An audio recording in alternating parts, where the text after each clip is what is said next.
as clear and concise as possible.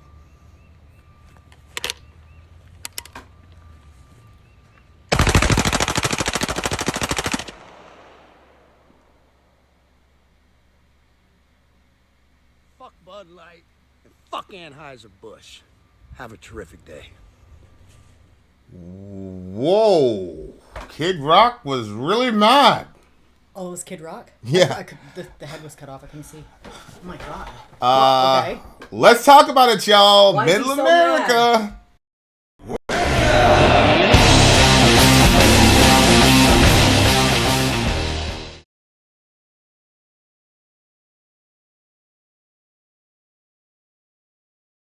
What's going on, ladies and gentlemen? We spent about 5 total minutes preparing how we were going to do the intro, But I didn't know what that video was going to be, so that kind of... I'm not surprised. Kid Rock caught Soraya off guard. I'm not surprised. That was pretty pathetic. Holy shit. What's going on, you beautiful people? It's your boy Vin in the house. This is Middle America with Vin and Story, where we are not left wing, we are not right wing, we are just right. That's the joke. We're not left wing, we're not right. I know, we're just right. Dear listener, if you want to take part in the conversation, it's facebook.com/America Middle. If you want to be part of the conversation, it's a forum. Literally anything goes on that forum. So please keep in mind it's a free speech environment. I am not a moderator on that forum. So if somebody gets themselves in trouble, gets suspended or whatever, please don't come to me. I have no control over that. I'm just another middle American, just like everybody else. I don't get any special privileges at all. Okay. So right there, Michelle's immediately saying what Kid Rock did was needed, etc. That was Kid Rock, who I grew up listening to, and who was, generally a kind of like outsider. I mean, if you're a metalhead, like that's what rock is supposed to be about, is about outsiders and all that shit. So I don't understand why. Okay, so let's pull back. So I guess Anheuser-Busch Budweiser, came up with these Dylan Mulvaney can thingamajiggies. The Bud Light cans, to my knowledge, have Dylan Mulvaney on the front of them. Yeah. Which I honestly, when I heard about it, I didn't know the reaction of anybody about it. I mean, we just saw Kid Rock, but I did not understand Bud Light's miscalculation to their clientele and how their clientele was going to react. Yeah, it's weird. Okay, so here's the thing. They put Dylan Mulvaney on their can. Do they I don't know anything about Bud Light. Do they typically feature faces? They've put designs and stuff on the can, but if you just type in Bud Light, I mean, it's a light beer, so I guess the logic is that, women drink light beer supposedly, and so this would be like their kind of thing. You know what I'm saying? Like for women, like, oh look, it's a light beer, and you've got Dylan Mulvaney, which is kind of like plays into a stereotype, right? That women like light beer or they like Diet Coke or whatever. Yeah. But for full disclosure, dear listener, this is the because I hear people, what about the kids? They're confusing kids, which I'm not going to completely invalidate. However, if you are one of those people that's upset, wait, you're confusing kids about the picture on the Bud Light can? Well, because Dylan Mulvaney obviously is a trans woman. Yeah. And so they're saying, what about the kids? What about the kids? I'm sorry, but this is the Bud Light I grew up with. And that, trust me. You remember that? Oh, yeah. Trust me. This was much more detrimental to me and confusing and influential than Dylan Mulvaney would have been with me as a child. So, like, I get it. I understand it. I understand the entire argument. But the hypocrisy of people on the right, especially religious people on the right, saying this is terrible, blah blah blah blah blah. And what about the kids? First of all, it's Bud Light. I mean, the kids shouldn't even be pertinent. Yeah. They shouldn't be relevant. They're not drinking till they're 21, right? So, but anyway, let's get into the story. Dylan Mulvaney was born a male, born a man. I'm not even going to do this assigned at birth stuff. I can't do that. Nobody assigned them that. That's an observation. He was observed to be a male. Okay. Okay. So Dylan Mulvaney was born a man, and a couple, I want to say 4 or 5 months ago, he did this like 365 days of womanhood thing, or maybe it was 30 days of womanhood, and it exploded. He's on TikTok. I thought it went longer than 30 days. Yeah, he did. It was originally supposed to be like first year. Originally supposed to be 30 days, but then it skyrocketed. It was interesting because there was also the way. I didn't even know there was an endpoint. I thought it was just like, this is the first day of me being a girl. Well, isn't that how he said it? I think he meant for it to just be like a 30-day thing, but then he like blew up like 1 million subscribers in a day, all types of crazy shit. He then went to, was it MAC? Is that your makeup place? Yeah. I think there's this makeup place called MAC, and they did a whole like segment on him, and like, yeah, I mean, that's how I found him. We were in the hotel at the Corn Show. That's how by the MAC makeup. Actually, no. We were in the hospital having Seneca. That's when I discovered Dylan Mulvaney. Oh, really? Remember, you were in, you just had the kid and you had finally gone to sleep, and I'm like scrolling through, and there's Dylan Mulvaney, and the initial controversy was they were doing that to sell makeup, and so. Apparently a bunch of cis women were like, yo, this is insulting. Couldn't you find somebody like us? Yeah. How are you going to have... Wait, I don't understand. They used Dylan in an advertisement for MAC? Yeah, he's like the spokesman or spokeswoman for the makeup thing. But there were a lot of... I understand. It created a bunch of backlash. Okay, maybe I have had the wrong view of MAC makeup for a long time, but when I was first introduced to MAC makeup, which was years ago... The way that I was introduced into it is, hey, this is the this could be completely wrong. This is the makeup that drag queens wear, that people that want to transition or want to look. That's what you were told? That's what I was told, that this is the makeup that they use. It's also stage makeup, it's costume makeup, like it's verbose, and it's like, right out there, which a lot of people, that was the type of makeup I was interested in. I was like, absolutely. So for me, because I was introduced, it's weird, because anytime also, whenever I went to the MAC counter, I was never dealing with a female, and it was always a gay dude. It was a gay dude, or, it was always something like that. So I did feel like I was kind of like walking into somebody else's, you know what I mean? Like, I felt like I was like, hey, can I get some of you guys' makeup? I hear you guys know that's kind of how I felt about it. So for the MAC makeup, it's always, in my opinion, that's how it's always kind of been like Dylan likes to go right out there with the stuff and be very, like, I don't know, flamboyant. To me, she's trying to be flamboyant, like very, very, like, extra. I mean, in the videos that Dylan's been creating, it looks like it's very extra. So to me, that didn't really.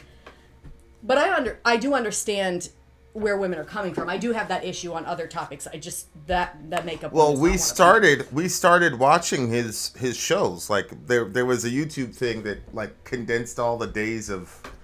Remember when we watched it? Yeah, and when I initially... you felt bad. You were crying for him and stuff. I did. Well, at first I thought he was entertaining, because I didn't see it as anything, like... I guess I wasn't looking at the whole thing as a whole, and what is the implications of this to biologically born women? Like, how does this fit into the whole narrative? To me, it was, like... He's on because he had just become she. So he was on a journey, and he said, hey, you want to come in? This is the first day of me being a girl. And he was just like, so I felt like that we were a part of something that we, like, for me personally, I felt like I was a part of something that I would never be a part of. Like, I'm not going to transition. That's not going to happen. So I was able to see, like, from somebody else's perspective that was going through this, like, how is this affecting you? How is this happening? Yeah. But over time, I began to be I was like, I'm not sure how much of a real view we're actually getting on this, just because, like, Dylan would express she would express. I'm not doing that on purpose. It's just it's a little bit whatever. I keep saying he, but it was he then she. So in this particular topic, Anyway, but Dylan, I can't remember where I was going with it. Go ahead. Is comparing Dylan Mulvaney's Blackface legitimate? Serious question, girls. Okay, and so that's kind of where I was going. That's a question I had too. Like initially when it started, I did not feel like that. I just felt like it was just fun. I mean, we did a lot of like dress up when we were growing up. I mean, we would do that. Like the girls would dress in the guys' clothes, and we would have whole families and all kinds of stuff. Like we did all that. So it wasn't like that shocking. But after a while, I did start feeling like that when it was becoming like a lot, and like the bows were getting like really big, and it was like the going out and saying like I have hiking heels, and I just there was another heels, one about saying I've never, there was a couple of them that were.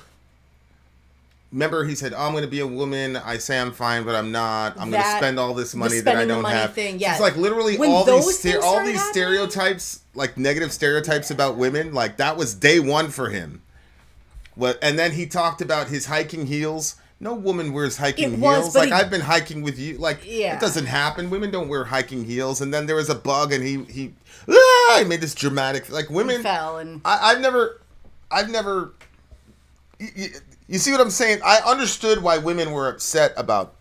Yeah, I mean, that. Initially, I know it was the first episode. I didn't experience it that way though. I enjoyed it. I was, I was concerned about Dylan. I was afraid like for the mental well-being and how people were gonna, I didn't want anything bad. I was afraid something bad was gonna happen. Honestly, when we first started watching it, I was like, I just want this to go well for Dylan. I don't want anything bad to happen. He received a bunch of abuse.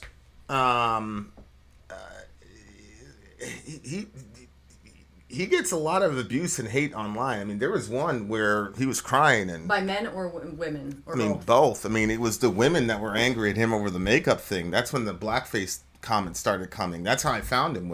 There was a giant backlash from cis women. Sorry, girls, I'm going to use that term just for differentiation. I know a lot of you don't even like the term, so I'm trying to. It's very hard to like respect everybody and how they want to be called. I know it makes it impossible to almost speak. But now it's like bad if a cis woman says they don't want to be called cis, that means they're a TERF. It's unbelievable. It's absolutely unbelievable. But anyway, yeah. So I remember. I understood the outrage relative to the makeup thing, because there's a lot of there's a YouTuber named James something or other. He has a deal with a makeup brand. You know those like tutorials or whatever. There's a mega gay dude that does all these tutorials. He's got a deal with they've got one. There wasn't an outcry. There wasn't a backlash. There was, so that's why I was confused. I'm like, why are women now going after Mulvaney when there's been a lot of dudes that have been representing makeup brands in the LGBT community? And I think that, Dylan has gotten access to things that have been closed to women. But even before that happened. The makeup thing was before the Biden thing and everything else. Okay. It was when he was just starting out. What did you figure out in your journey? Well, because I wasn't initially upset about it. The difference between Dylan Mulvaney and, let's say, RuPaul or even trans people that we know is that Dylan was playing into all the crazy stereotypes of what he thinks a woman is. Which almost feels like a mockery. Like you're mocking us. That's, you know what I'm that's saying? where the blackface thing came from. Yeah. Like if a white guy puts on, black paint and then starts exaggerating certain things, it's insulting. Well, so when I was I was like, yo, what's going on? Why you guys so... And then they said, look at this. I saw a couple of the clips, the hiking thing, the other thing. I was like, okay. These women feel like, yo, you got famous by mocking us, by mocking women, disrespecting women, and now you are able to, get paid for makeup and things like that we should have the opportunity for that spot. You got the spot by making fun of us. That's what they were saying. Yep. And so look. I'm not one of these no uterus, no opinion people, but I do know that I know how I feel when white people make commentary about race issues and I'm not consulted. So I was talking to women. I was like, what's going on with y'all? What's happening? It's a big giant thread and all that. And I said, okay, like, I understand that for sure. For sure. Like, I get it. Why, though, Kid Rock?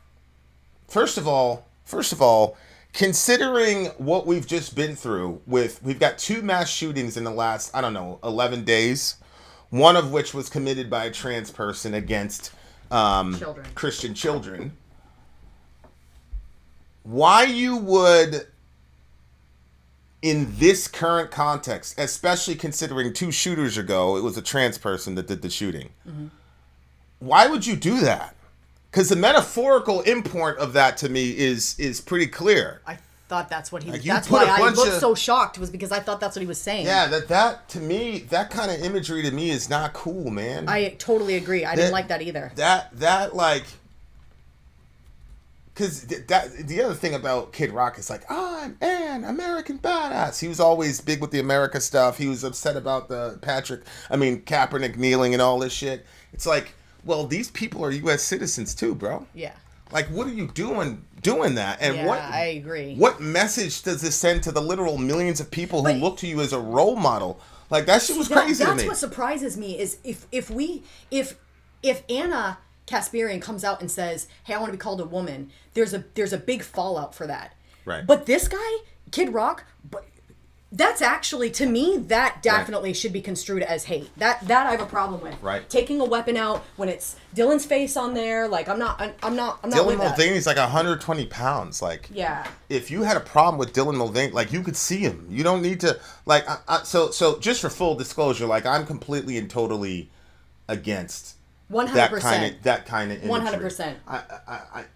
If Dylan Mulvaney being on a Budweiser, whatever, gets you to that point, then you need to see somebody. I'm not making fun of you. I'm not what, but no, I think if that's just that's the very true, sight of him on a beer can gets you to. Now listen, Dylan also has a deal with Tampax. He has a deal with the Nike sports bra. Let me say, at the beginning when all this stuff was happening, and I like didn't have necessarily an issue because I thought that Dylan was kind of like somebody who like watched girls growing up and they were like, that looks fun, you know what I mean? Like, if you see him, he's talking with Drew Barrymore, they're both sitting on the floor. Yeah. He's got his head legs folded like a teenager. Like to me, that's how I thought it was at the beginning, that he was just like, I want to be a part of all of this. What's going on with this? Like, and that was why, like, the tampon thing, like, babe, I know it's going to gross you out, but, you know, he's passing out tampons to everybody to be part of it. Like, if I was there, I'd be like, I would have taken one too, you know what I mean? Like, I would, but now. Yeah, sure. Yeah, but I feel differently about it because, like. Oh, you feel differently about it now? I do feel differently about it now because if Dylan would have said, girls, I got this thing I got this opportunity to get, and he puts his face on the Tampax thing. I think that's crazy that they would do that because, I mean, come on. I just think that's wild. Dylan doesn't even need that product. Literally will never use it. But if Dylan did something with the money for like women, maybe then people wouldn't feel so offended by it. I don't know.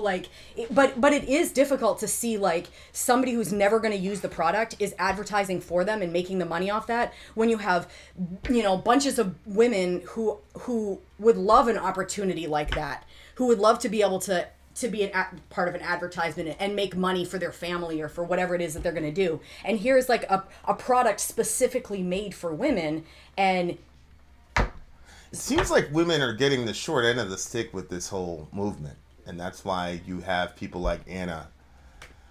You know, you got, Caitlyn Jenner wins Woman of the Year, something like that. It's like a bunch of these proms where the trans person gets homecoming queen. You know, but now it's you got people who were born men getting deals with Tampax and Nike sports bras. Is Dylan Mulvaney gonna ever need a sports bra? Number one, well, I mean, I don't know. He doesn't have the equipment. Number two, he doesn't strike me as a very sporty person who would need a sports bra in the first place. Like, I see what you're saying. It just I can see because I keep hearing trans apologists say nobody's trying to replace you. Nobody's trying to replace you. Like, I get that, and I don't think that that doesn't show that. I don't think that's the mindset of the average trans person. I'm going to go here and replace a woman, especially somebody who has actual gender dysphoria.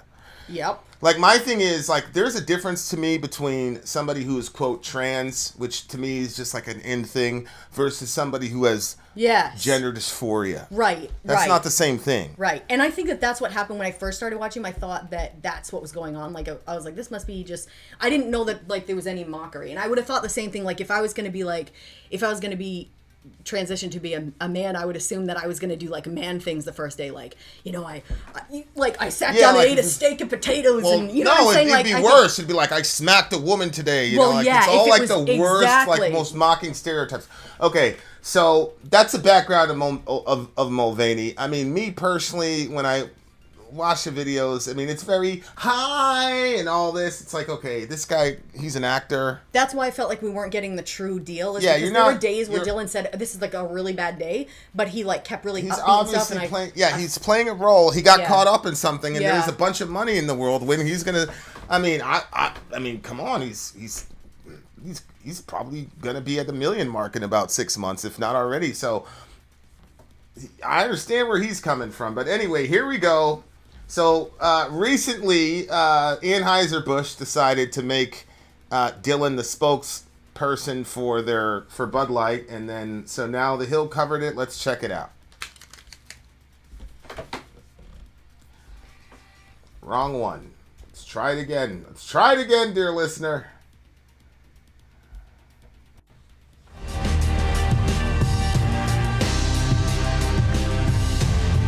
More Bud Light, Dylan Mulvaney news. Apparently, quote, no one at the senior level of the company was aware of Bud Light's polarizing partnership with Dylan Mulvaney. Sources. We weren't aware. We weren't aware. I had no idea. We had no idea. We just put this highly controversial figure who 2 months ago was sitting across from Joe Biden. Exactly. Was that what you were going to say? Like, how the hell did he get this kind of access? That's what I'm saying. Like, normal women. We couldn't even vote for the longest, and now somebody gets to sit down I with will the say president. that women have been able to be around Joe Biden for.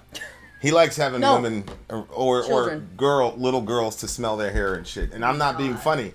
You guys know how I am. Respect the president, but this shit is weird, bro. I'm not gonna lie to you. I'm not gonna lie to you. MJ goes, my ass, she says. We had no idea. You guys absolutely did. You absolutely did have an idea, you lying ass. Have y'all been? I didn't hear the beginning. The executives were saying they didn't know. Yeah. No one at the senior level was aware that this was happening. That's a damn lie. That is a damn lie. Okay. I think MJ is probably right. They were aiming for that PC bro college crowd and whiffed it entirely because it doesn't exist. Yeah, I agree with that. I agree. I mean, it is kind of a weird thing. Like, how could you do this to a bear? I mean, bear is like... That's what and Budweiser. Meat and potatoes. Budweiser is literally your like, M4 that's the beer. And, like... I know, but again, it's Bud Light. That's like for girls. That's what you said, That's for girls. All right. But even in that, my God, so here's what a miscalculation. Here's the first lie. That's a damn lie. Nobody believes that. Nice try. That sounds like one of our kids. That wasn't I have no idea. Orion. I didn't use the paint. His hands That's were like when green. his hands were completely green, mashallah. That's like when Moses came down the mountain and all the Israelites were dancing around this golden calf. And he jams up his brothers. What the fuck is wrong with you? We're trying to start a monotheistic religion. And Aaron goes, listen, man, they just threw all their money into this cauldron, and then out came this calf. You can't be mad at me. And you know what Moses responded with? Nothing. He just walked away. He's like, man, I can talk to this nigga, bro. Then he killed a bunch. Well, they were seeing all this supernatural stuff, so he probably thought that was believable. Nah. And Moses is like, I just came from up there. I know this isn't okay. God had already told him, your people are down there playing the whore with these things here. Oh, no. Shout out to Moses. All right. Musa radiallahu anhu. Okay, so first lie. We had no idea this was happening. I can't believe they go there. Something that major in the midst of our come on. Nobody believes you. Yeah, the media hunted down a whistleblower for the government. Now they're begging the government to crack down on future whistleblowers. You talking about the Ukraine situation? Yeah, we're in a great place right now. I'm saying that sarcastically. All right, here we go. close to the situation claim. The company is also allegedly pausing its marketing efforts and scrambling to implement a more robust process for evaluating future influencer partnerships. Okay, so they're temporarily pausing, which is them saying we're not doing it anymore. That's what that means. I gotta say, you gotta think to yourself, Dylan Mulvaney is a grown-ass individual, and I don't necessarily feel sorry for him and her, or he's going to get his money. He's going to be fine. Here's my problem with this as it stands right now. Right now, trans youth are hearing from their elders that they're undergoing a genocide. Now, we've demonstrated that that is a fucking lie. Yeah, right. Dear young trans person, you're not being genocided. Do people have issues? Yes, they do. Do 100%. people have issues accepting you that are not valid? Yes, they do. Do you deserve to be loved and honored by everybody around you? Yes, you do, because you're an image bearer of God. But dear trans person, don't listen to these people when they lie to you telling you that you're genocided. Dear trans person, read about genocides. Read what happened to the Jewish people in Nazi Germany. Go back to the 20s and then up to the 30s. Read about how black people were treated in this country. Read about the killing fields of Pol Pot. Read about the Rwandan genocide. Those were actual genocides, dear trans person. And I'm going to tell you something. There was never a time during Hitler's reign when the ire of the German people started going towards the Jews, where Hitler brought somebody to the pinnacle of the Third Reich to go talk to them about all this stuff and to sit down or whatever, like what happened with Joe Biden. There were no laws protecting Jews and firing people for being disrespectful to Jewish people during Nazi Germany. There were no, and the Jews were not telling the other people how to call themselves. There were no armed protests by Jews during the Holocaust. There were no times when Jews cornered a bunch of Germans and mowed them all down and then released a statement saying, hey, actions have consequences. Discrimination has consequences. What can you do? Okay, so my point is simply to tell young trans people, this narrative that you're being genocided is a lie. Your elders are lying to you. That's number one. Number two, here's my concern, though. If I was a young trans person who keeps hearing from my elders that we're being genocided. Yeah. And then you see that. And then you see what just happened with Dylan Mulvaney. Yeah. And then you see what Kid Rock just did. Yeah, it doesn't look good. Yeah. What is a young trans person supposed to think? Yeah. Now, Cenk got some heat because he said Cenk is against guns, but he said, I'm going to contradict myself for one category of people. He talked about trans people. And then two days later, the shooting happened. People are like, oh, that didn't age well, Cenk. I'm sorry, but if I was a trans person, I'd strap up. Look, I mean, especially after you saw what Kid Rock just did. Because again, think about it. You're getting genocided. Oh, you're saying if you had their mindset. You're not saying that, yeah. Okay. No, I'm saying if I was trans, I'd be strapped up. Because especially if I believed what these older people are saying about the genocide. See, the older group is using the term genocide because they understand how much political power it gives them. Because anytime you do something wrong, you can say, well, we're being genocided. It's an act of self-defense, which is literally what they did with the shooting. So the older guard and the political operators know how to use the term genocide in a political way. But the younger group truly believes it.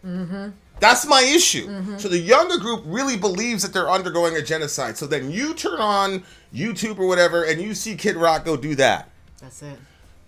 At some point, and then especially, you know, after the shootings with the Christian kids, and you get all these Christians saying, oh, we're going to get back, blah, blah, blah. And you already thought that Christianity was hostile to your existence. So now I understand why trans youth would be like, fuck, I'm strapping up. Fuck this. I'm not going to let this happen to me. I understand that. And if you can't understand why they would feel that way, I don't know what to tell you. But holy smokes. Let's see what Ryan says. Thanks for the super chat, Ryan. Anheuser-Busch lost $6 billion. Subhanallah. Is that right? $6 billion? That's insane. I don't understand that miscalculation. I don't understand how you lose $6 billion so quickly. Oh, What happened? People are selling their stocks? I mean, this is only like a week and a half, 2 weeks old. Maybe they're selling their stocks then. I mean, good God. All right. We continue. I mean, that comes after sales reportedly plummeted after the Mulvaney partnership. So big emphasis on reportedly. I mean, a lot of this has been a social media phenomenon. Mm-hmm. There was a viral video of it seemed like an alcohol stalker walking solemnly through a store talking about how Bud Light sales were down and how he's not going to be able to feed his family anymore. There is a lot of performativity about all of this. You covered earlier in the week Kid Rock shooting cans of Bud Light in frustration with this Dylan Mulvaney partnership, only to endorse a brand of hard seltzer that reveal Caitlyn Jenner is a spokesperson of. A lot of inconsistency. So Kid Rock is mad at Bud Light for putting Mulvaney's pick on it, but he's okay with this other company that's being endorsed by Caitlyn Jenner, which is another trans person. You know Caitlyn Jenner. yeah, no, I know. I'm familiar. Yeah, so but this is a hypocrisy. Yeah. It's a hypocrisy of all these people. Like, it's and this is the thing about the ignorance of certain demographics in America. It's like, what is the difference? Is it just because he doesn't care about There's the hard no di- seltzer? there's no so he diff- doesn't care, there's but no- he doesn't want it infringing on his bud. well, the thing is that Caitlyn Jenner, who in my view is not completely bought into the trans stuff. It looks to me, because remember we saw that documentary on Caitlyn Jenner? Yeah. Where she was like, I hope God loves me or can forgive or see past what I've done or whatever when I go to see him, blah, blah, blah, blah, blah, blah. Yeah. Caitlyn Jenner is not like an ultra trans person, and she's not a role model in the community. I mean, she's looked upon like we look at Candace Owens, basically. She's basically looked upon like as a coon almost. In the trans world, right? And I can understand why. I mean, she's a regular contributor on Fox News. She's against trans girls in sports and all the rest of that shit. So, which, by the way, for Caitlyn Jenner to say that is actually significant, because Caitlyn Jenner was a triathlete. Exactly. I mean, was literally the greatest sports person in the world at the time. I mean, that's what it is. If you're a triathlete and you win the gold medal consistently, like you're literally the best. So for Caitlyn Jenner to say that's so she's basically the trans. You know, it's kind of like how Fox News, how Daily Wire uses Candace Owens. Like when you need a black voice to speak white supremacy, they got her. I mean, she went off the range a little bit defending Kanye. She did. Yeah, she went off the range a little bit, but for the most part, that's Candace's role in the Daily Wire, and it's made her rich, so good for her. But yeah, Caitlyn Jenner is basically like that in the trans community. So they're not. So I see what you're saying. But the point is. It's hypocrisy, because you're angry. First of all, I don't even know why Kid Rock is angry.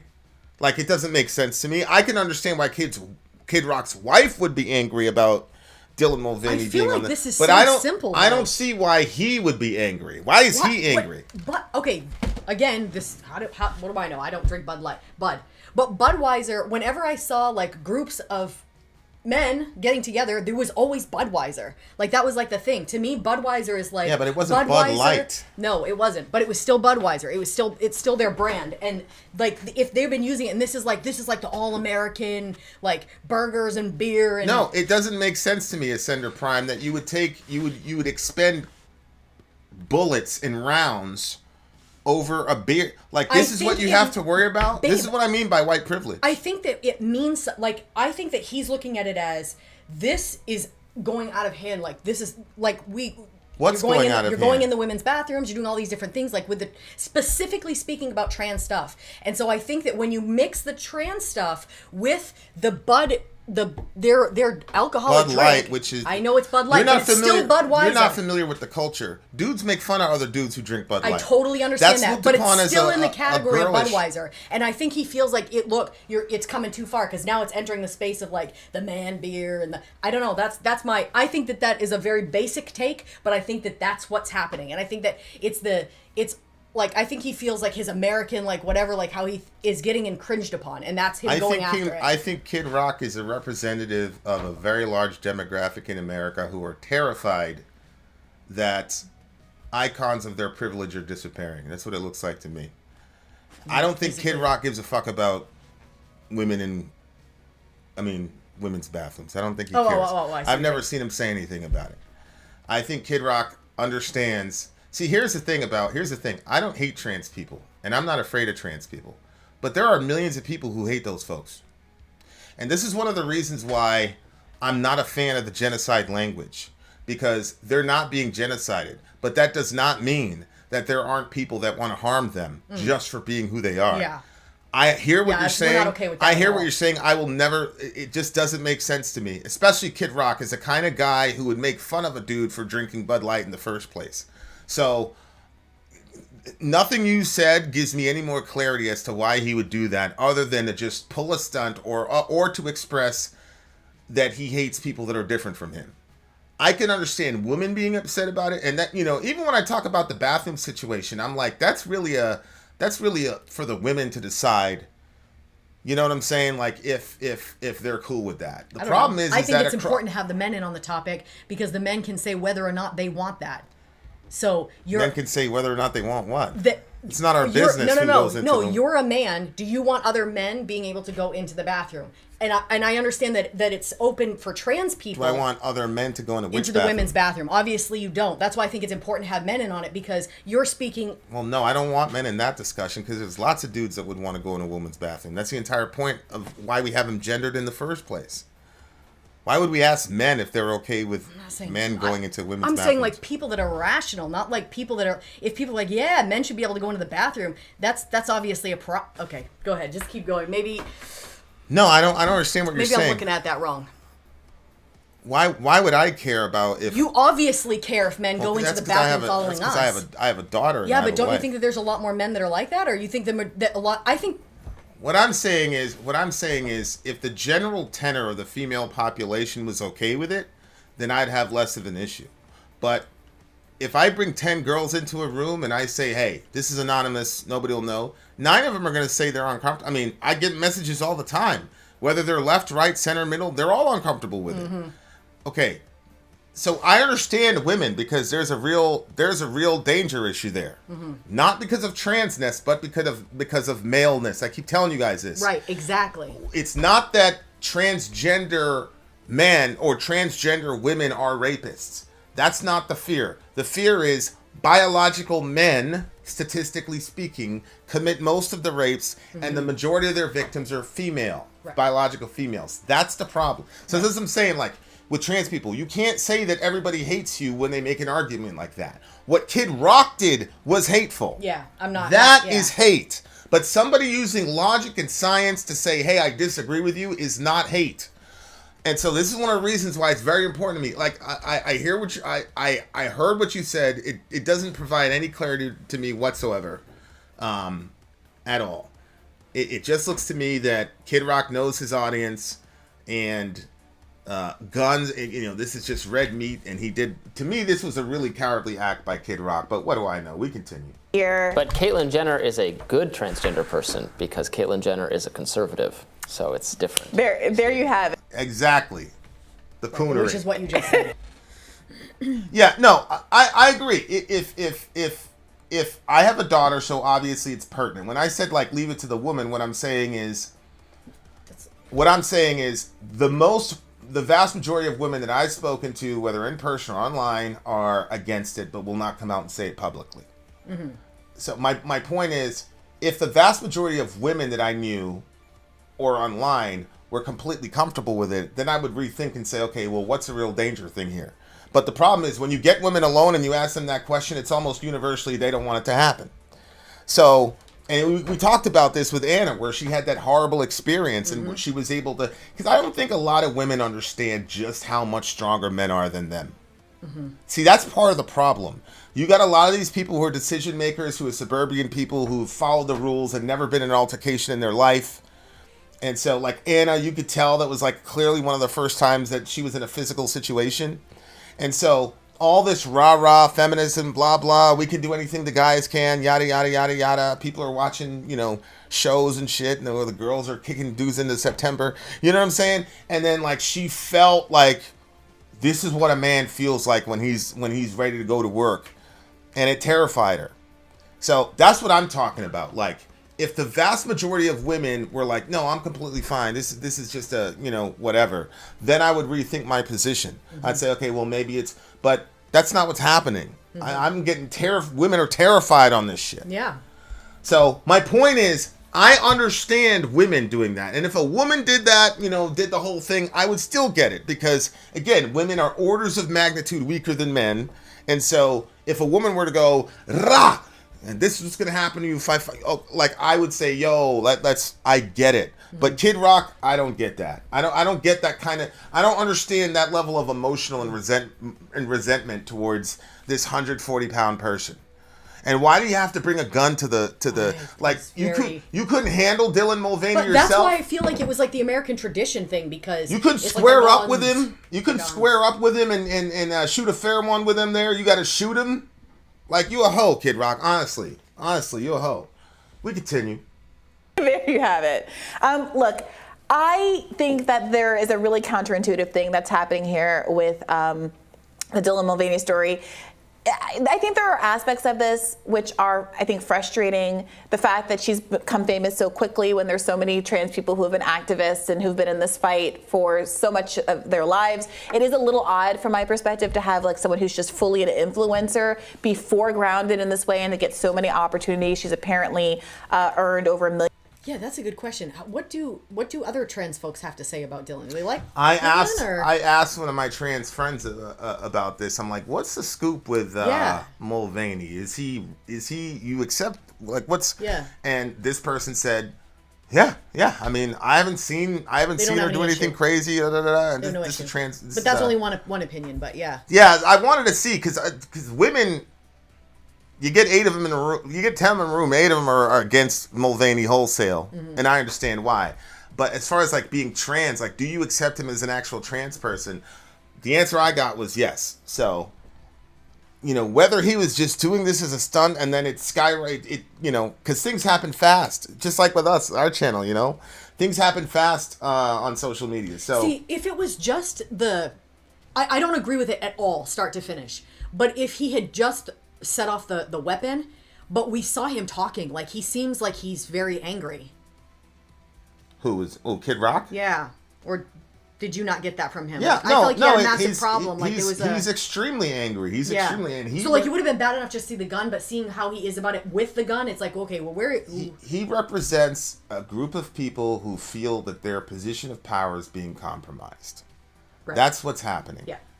And I think you're right. And I think I can agree with that. Because they grew up privileged their entire life, they don't know how to negotiate. They don't know how to compromise. They don't have. You have to live a certain way there's certain groups of people in societies that have to learn compromise and negotiation as a matter of survival. Right.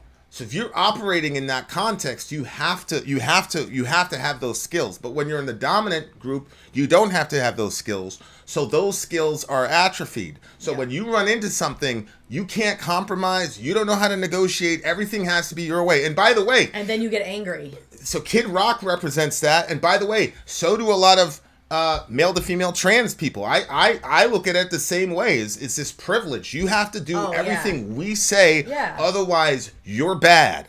Yeah. And it's the same 100%. Thing it's the same group of people. Yeah. It's the same demographic of people who are doing the shooting and doing the appropriation of women's spaces and things like that. And no, there's no correlation there. I think there's a correlation there.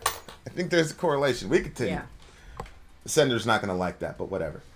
And dollars since becoming this kind of advertising TikTok it girl.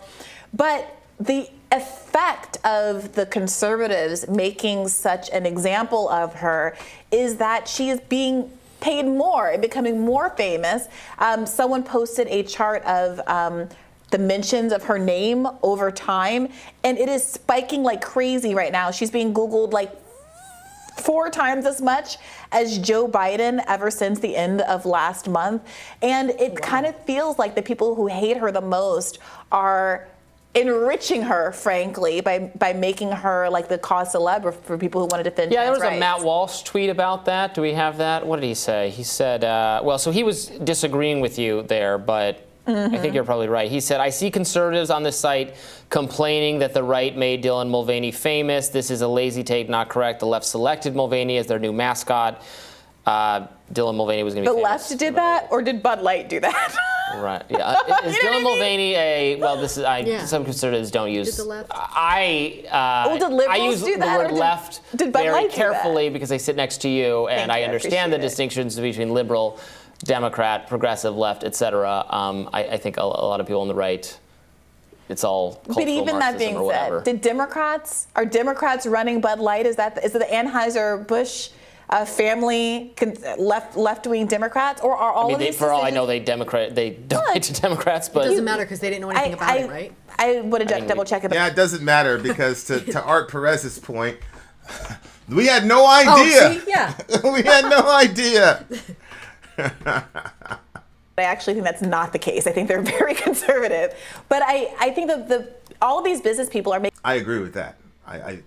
Super rich people tend to be conservative, decisions not based on Democrats or conservatives. but based on the wallet. And they thought because of this person's popularity that it was going to skyrocket them. Well, you got a bunch of mentions in the news, my friend.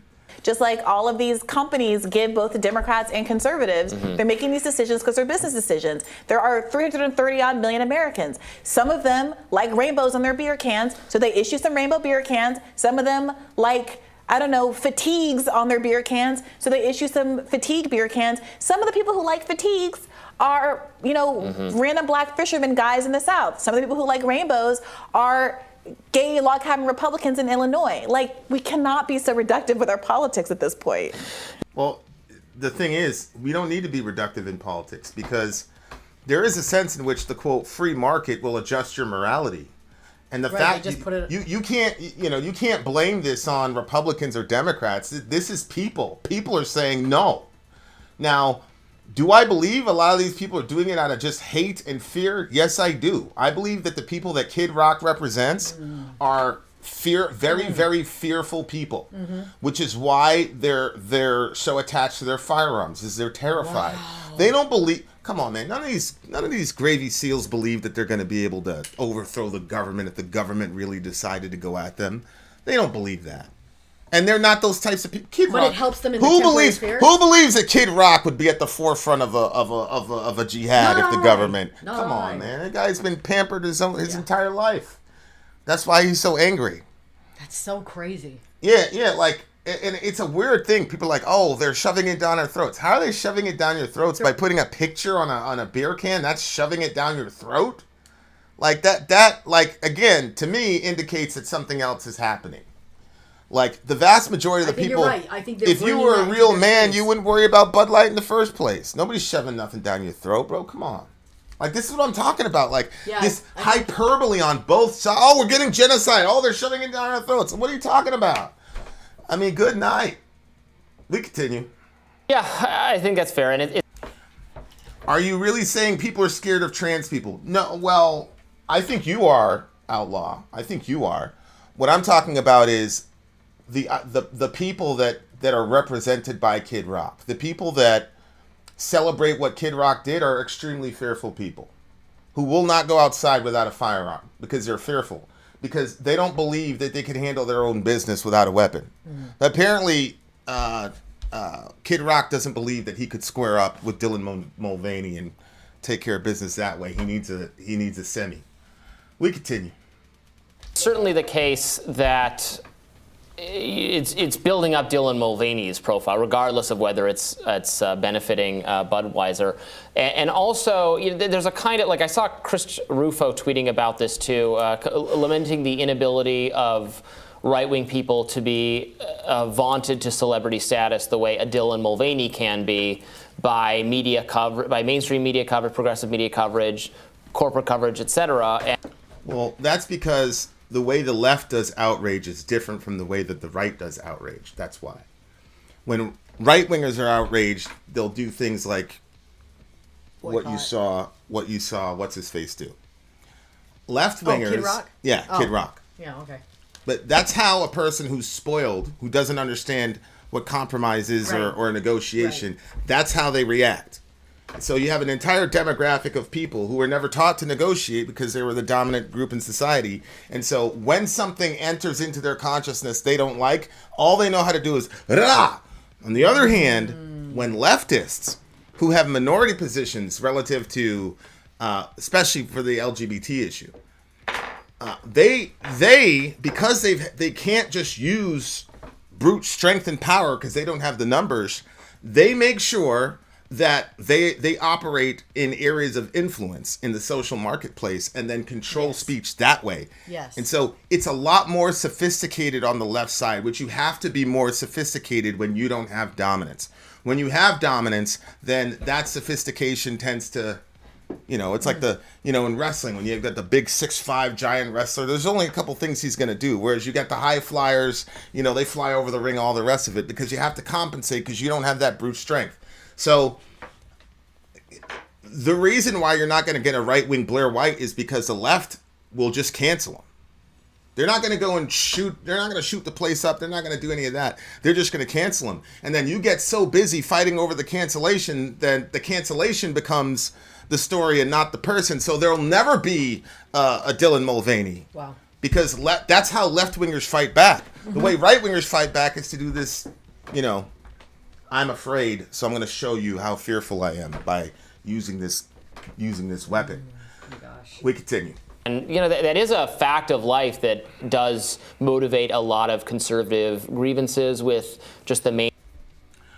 No, I don't think I'm talking shit, man. I think it makes a lot of sense. Kid Rock's response was not commensurate to the quote offense, and you're claiming that things were shoved down your throat because there was a picture on a beer can, tells me that I'm probably in the right neighborhood. Mainstream. I mean, am I as a black person having slavery shoved down my throat because Andrew Jackson is still on the dollar bill? Gotcha. You didn't think of that. I gotcha. That's your privilege speaking. We continue. Culture and elites and big business in general is that increasingly we're so polarized that we have different the two. Listen, Outlaw Torn. If you say that word, that word one more time, you're out forever. Yes, I will. Forever. I will ban you immediately. Stop doing that. And I didn't say specifically that you were afraid of those people. You are afraid of losing a position of power and influence in this country, obviously. Exactly. That's what I said. Tribes live in different worlds. Yeah. Now, of course, right-wing people can be made into celebrities on Fox News or vis-a-vis the Daily Wire. There are these really powerful, impressive, well-funded, highly watched, read, etc., conservative institutions. Okay, Outlaw. Well, if I said it, I meant it. And the more you talk, the more it's clear to me that you are obviously afraid of those people. And that's okay. You have that right. But I'm not going to let you go and use slurs on my platform. Mm-mm. So, nope. Sack up, be a man and adult, and talk like a grown-up, or get the fuck out. We continue. They're just different institutions. And that trend has accelerated over time. They're different institutions. We have different. Yeah, I think that is. And this kind of goes back to something we were talking about in an earlier segment, which is, what do we do about the fact that there are these financial incentives to have increased polarization if all of the major news stations are corporate run and are driven primarily by the profit motive? Is there a role for government-sponsored, taxpayer-funded public public broadcasting that could ostensibly have different kinds of goals. It would have to be by design, there would have to be administrative protections built in, blah, blah, blah. But potentially that would be the hope of that kind of an organization. Meanwhile, and I would argue somewhat more substantive news on... He gave him a soft answer, though. Okay. I gave him 3 or 4 soft answers. But I'm not going to let people use slurs. Yeah, I agree. Not doing that. I agree. No slurs at all. The trans front. North Dakota became the latest state to bar transgender girls and women from joining female sports teams on April 11th, with the bar on transgender athletes starting from kindergarten through college. This is from the New York Times. These new restrictions in North Dakota, signed by Governor Doug Burgum, came less than a week after the Biden administration weighed in on the debate over transgender athletes. The administration's proposed rule change would allow schools to block some transgender athletes from competing on sports teams that do not match their biological sex, but it would prevent the enactment of across-the-board bans. North Dakota's new laws and many others like it could be headed for a clash with federal regulations if President Biden's proposed change takes effect. Some legal experts say the federal instruction would override state laws. It's worthy to note, however, that there is no known case of a transgender girl even ever trying to join a girl sports team in that state. So interestingly enough, so the Obama era title. So this, Bree is so strange. Bree is so strange when it comes to this topic. It's like it's impossible for her to be objective. She just had, I think it was Aaron Reed on with her talking about girls in trans sports, and it was, trans in girls. It was so awkward because they were both trying to pretend that there is no physiological advantage. You got this. Let's show you this giant fucking rugby. This is one of the things this is one of the giant holes in trans ideology, and this is where this to me is insurmountable, where you get people in situations where there is an obvious physical difference. For example, sports, incarceration. Like, how far do you want to carry this? So you got this person in Wales saying that he committed a sexual assault. He identifies as a woman, so we're supposed to put him in with the women. He still has his junk, all that shit. So, like, this is where I think the trans community, this is one of those situations. But again, okay, this is what I'm saying. Like, this is why I said when I first saw Dylan, I was okay with it. I didn't have a problem with the idea or the concept of trans women. I feel like I was inclusive. I said I would go up and take some of the stuff, but you were. But now I still think you are. You are. You're still loving it. But I don't. Yes, absolutely. But I do not want somebody who is biologically born male to be in a women's prison, especially if the reason that you're in trouble is because of sexual assault, or a homeless shelter. Or any of it. What's her face? J.K. Rowling had a cis-only homeless shelter, and Jessie Gender was saying, that's the word, that's so cruel, blah, blah, blah. I'm like, okay, apparently Jessie Gender has never been in an abused women's home. Because I was when we were on the run one of the millions of times. And I remember very distinctly hearing a giant screaming yell from my mom, and we ran out there, and what happened was there was a repairman who was fixing our next door neighbor's washing machine or whatnot. But my mom, she was kind of granted, she had bipolar and things like that, but she was not expecting to see a man because it was exclusively, like, when we turned 18, we were not allowed to be there. The only reason we were there is because we were below 18. They had it strict, like, no men, because, you have to, it's not just that they're homeless. A lot of women are homeless because they're leaving an abusive situation. Exactly. And so they're traumatized, and mom's getting therapy and stuff, but she opens the door, she sees this man, and she lost her mind. So when I saw that, I'm like, well, of course you're going to have a cis-only women's shelter. Of course. But they turn, it's the worst thing in the world, blah, blah, blah, blah, blah, blah, blah. No, but that's what I'm saying. I feel like that you keep saying that you want to be a part of our community.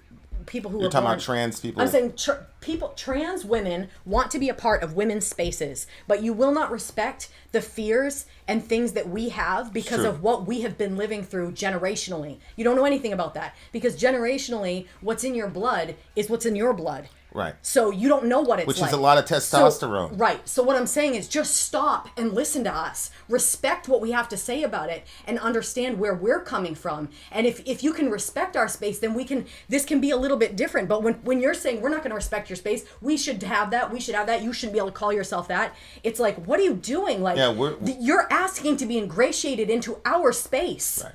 Our space. Right. And you're demanding that it's yours. But you're not respecting the fact that we are fearful of biological males that could come in underneath your name as a trans woman and harm us. And we've seen over and over and over how men will use anything and everything when they want to assault a woman to do so. They will know where the cameras are, where they work, so they can pull somebody outside of those cameras and assault them. That's a true story. So we know that. And essentially got away with it. He absolutely got away with it. Yeah. No jail time. He got fucking promoted. He got a vacation. These are things that happen when you're, I hate to say it this way, but when you're truly a woman and you're connected to women, these things happen. It happens over and over again. And then now you want these women to disregard all their lived experiences and trauma so that you can feel better. We're not doing it. I'm not doing that for anybody. You need to understand us. You're coming into our space. It's the same thing when I married you and there's black issues and we had stuff that we had to talk, like things to talk about. I understand that I'm coming into a place that's not mine. I don't know what the struggle has been. I don't know what the struggle. There's sometimes with my boys even where I misunderstand something because I didn't think of how they would feel in that situation because of racism. And that hurts. So the same thing, like when I'm entering that space, I want to be accepted into your space. You want to be accepted into our space, understand where we're coming from, and listen to what we're saying. And the reason that you don't want to, I got to go back to the bathroom one more time. The reason you don't want to be in the men's bathroom is because you understand how dangerous they can be. But you have more strength than we do based on how you were born. So you stand a better chance in that bathroom than we do with biological men coming into our space. You need to hear us. If you want to, if you say that, see, that's why I don't believe that it's coming from a love to want to be a woman. I think it's coming from jealousy. Because I don't know how you can be this closed off to what we're saying.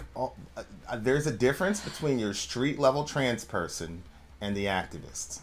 Just like there's a difference between a street level Republican and Kid Rock. Okay, that's not every white Republican male is a fearful, terrified person like Kid Rock, obviously. Right. Yeah. So, but again, it's the same group of people. Yeah. It's biological white men who do not have any idea about compromise or anything. I want to be a woman. I'm just going to stroll in your bathroom. Fuck your feelings. I don't care. And there's no compromise. I get to tell you how you're supposed to address me, and I'm going to invent terminology to address you. And if you express about it, again, no compromise. We'll cut your throat. It's the same mentality. Kid Rock and Dylan Mulvaney are the same person. That's crazy. They're the same person. Down to even the brilliance in finding out how to manipulate the media and become relevant, because the fact of the matter is, little Dylan Mulvaney is way more popular and recognizable now than Mr. Kid Rock was. So now Kid Rock is displaying his cowardice for all to see, also so that he can get the notoriety, because now we're talking about him, because, I mean, why would we talk about him otherwise at this point? Guidance on including trans people in school environments made it very clear that, so they were interpreting this existing federal law that's 50 years old and say, which I don't think this federal law, Title IX, has anything to say on this issue, and you would need a new law to cover this if you're going to do it at the federal level. But setting aside that objection I have, they were interpreting this law to say that schools needed to provide it needed to allow a person to use the bathroom, locker room of their chosen, not of their biological sex, but of their chosen sex. But they very specifically stopped short of applying this to sports teams as well. That was under Get me the link, Ben, and we'll talk about it. The Obama era Title IX guidance. And I remember just say, like, regardless of how you think it should be, it seems so like evidently not correct to me that this, again, 50-year-old federal law is saying you have to go this far on trans stuff and not this, like, it just doesn't. You have to come up with a new law to cover that. Absolutely. Well, the reality is they have a new law in North Dakota, and that law. Right, this is the state level. This is guidance to everyone in the whole country. Yeah, I'm just talking about this. I'm just talking about the story. There's this new law at the state level that legislators in the state took the time out of their day to pass and prioritize in their agenda when this has never even come up in the state. And I spoke to Aaron Reed on my show last week about some of this legislation. And time after time, what ends up happening on the kind of a local basis, when it becomes clear that all these laws are meant to basically target like one fifth grader in Utah, one kid in a state, and these aren't the kind of top level, I think, more substantive conversations about what to do in the Olympics, what to do in competitive sports, what to do in the scholarship, collegiate level, and things like that. This is a K through up ban. So this is saying, I mean, what is the implication of this? If there's, are we saying that the differences between a 5-year-old on a t-ball team, a girl versus boy, trans kid versus not, it requires this kind of legislation? Whatever you think about it, that's what's going on now in North Dakota. Yeah, I mean, well, I think a conservative person would say if there's literally no one, as there's an example of this, then what is the objection to doing this law? Correct. Yeah, I would say it's a waste of resources, which is something that I think you often point to. A lot of conservatives are very fiscally minded. But I think it raises the question, why is this a priority? And is this the beginning of something more? Again, there are literally hundreds of bills that have been promulgated, some of which would require genital inspections of your children. Yeah. But you can't and brush that off when we get to the point. This is real. Laws that will require genital inspections of your children in the name of being anti-pedophilia and rush through because of fear of transphobia. Is that the end point of this? And why are we doing things like this when ultimately there's very few trans people anywhere, especially young kids, who are really trying to even be on. This is what I mean. Inability to compromise. So it's like, we obviously, when you get to high school, okay, and now we're talking about scholarships and things like that, you definitely need to bifurcate the sports teams by sex. Prior to that, though, when girls and boys are together, we have co-ed leagues and co-ed baseball and co-ed flag football and all that. You see it even on the NFL. Go up through middle school like that. But see, this is my problem with the community.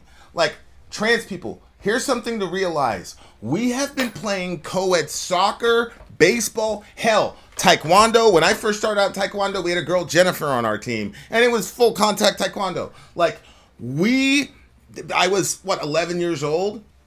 Okay, I hadn't hit puberty, like really full, I didn't have my man body. Like, trans people, we have had mixed sports forever. So the problem is, once we hit puberty, it was just understood. Now, boys and girls teams are completely separate because there's no competition.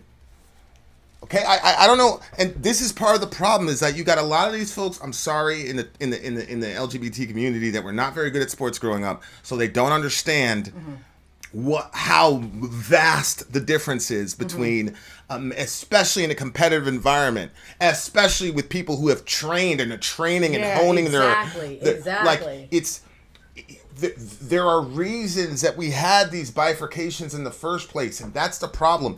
They keep talking about, there's 400 plus laws. Yeah, because you guys are doing something new. Nobody had a problem with Miss Doubtfire. Nobody had a problem with RuPaul. Nobody had a problem with co-ed baseball, basketball, or whatever.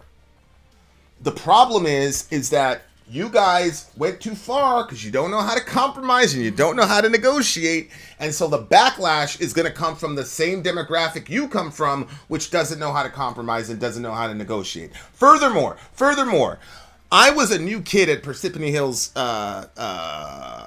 junior high school. Okay? We were in a homeless shelter. That's when we were in a homeless shelter, whatever. In order to sign up for the basketball team, you had to do a physical. Everybody knew everybody. My thing is, what do you mean genital inspections? You're trying to tell me that there's no on-site guidance counselor that knows that this is a boy or a girl? You can't talk to the teacher Like there's millions of ways. Yeah, like by the time you get in there, everybody knows who you are. So what is this with this genital inspection? Who suggested that? Whoever Whoever it's suggested got to be a that Republican. You gotta It's go, got to be a bro. Republican. Go get another job. It's got to be a Republican. Yeah. There's no way that a Democrat would ever. Well, I don't. And I can't even believe that passed. Who as a parent? Who as a parent? It passed? Yeah, I'm pretty sure it did. Who as a parent would vote for such a bill? What are you talking about? How could this have passed? I mean, who would do such a thing? Like, that's insane to me that this is a thing. Like, but remember when we you don't had the see whole, all the various ways which This that could could go be bad? really, really bad.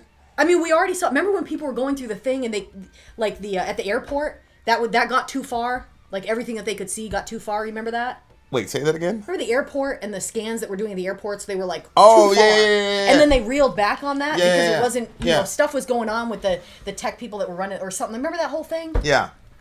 So we already saw an adult version. Now they're going to do this with kids? Correct. The whole And they're touch. going to actually look down in there? Not even just like walk through a scanner? Again, this is a Democrat. See, this is about human psychology. Remember the whole "don't touch me, don't touch my junk, bro," blah blah blah. What happened with the TSA was they were given all this power, and it's just human nature. When you give somebody that kind of power over people's intimate body parts, it gives them a sense of power, especially in a public context. So now you're going to have the school doctor. I mean, who's qualified to do these inspections?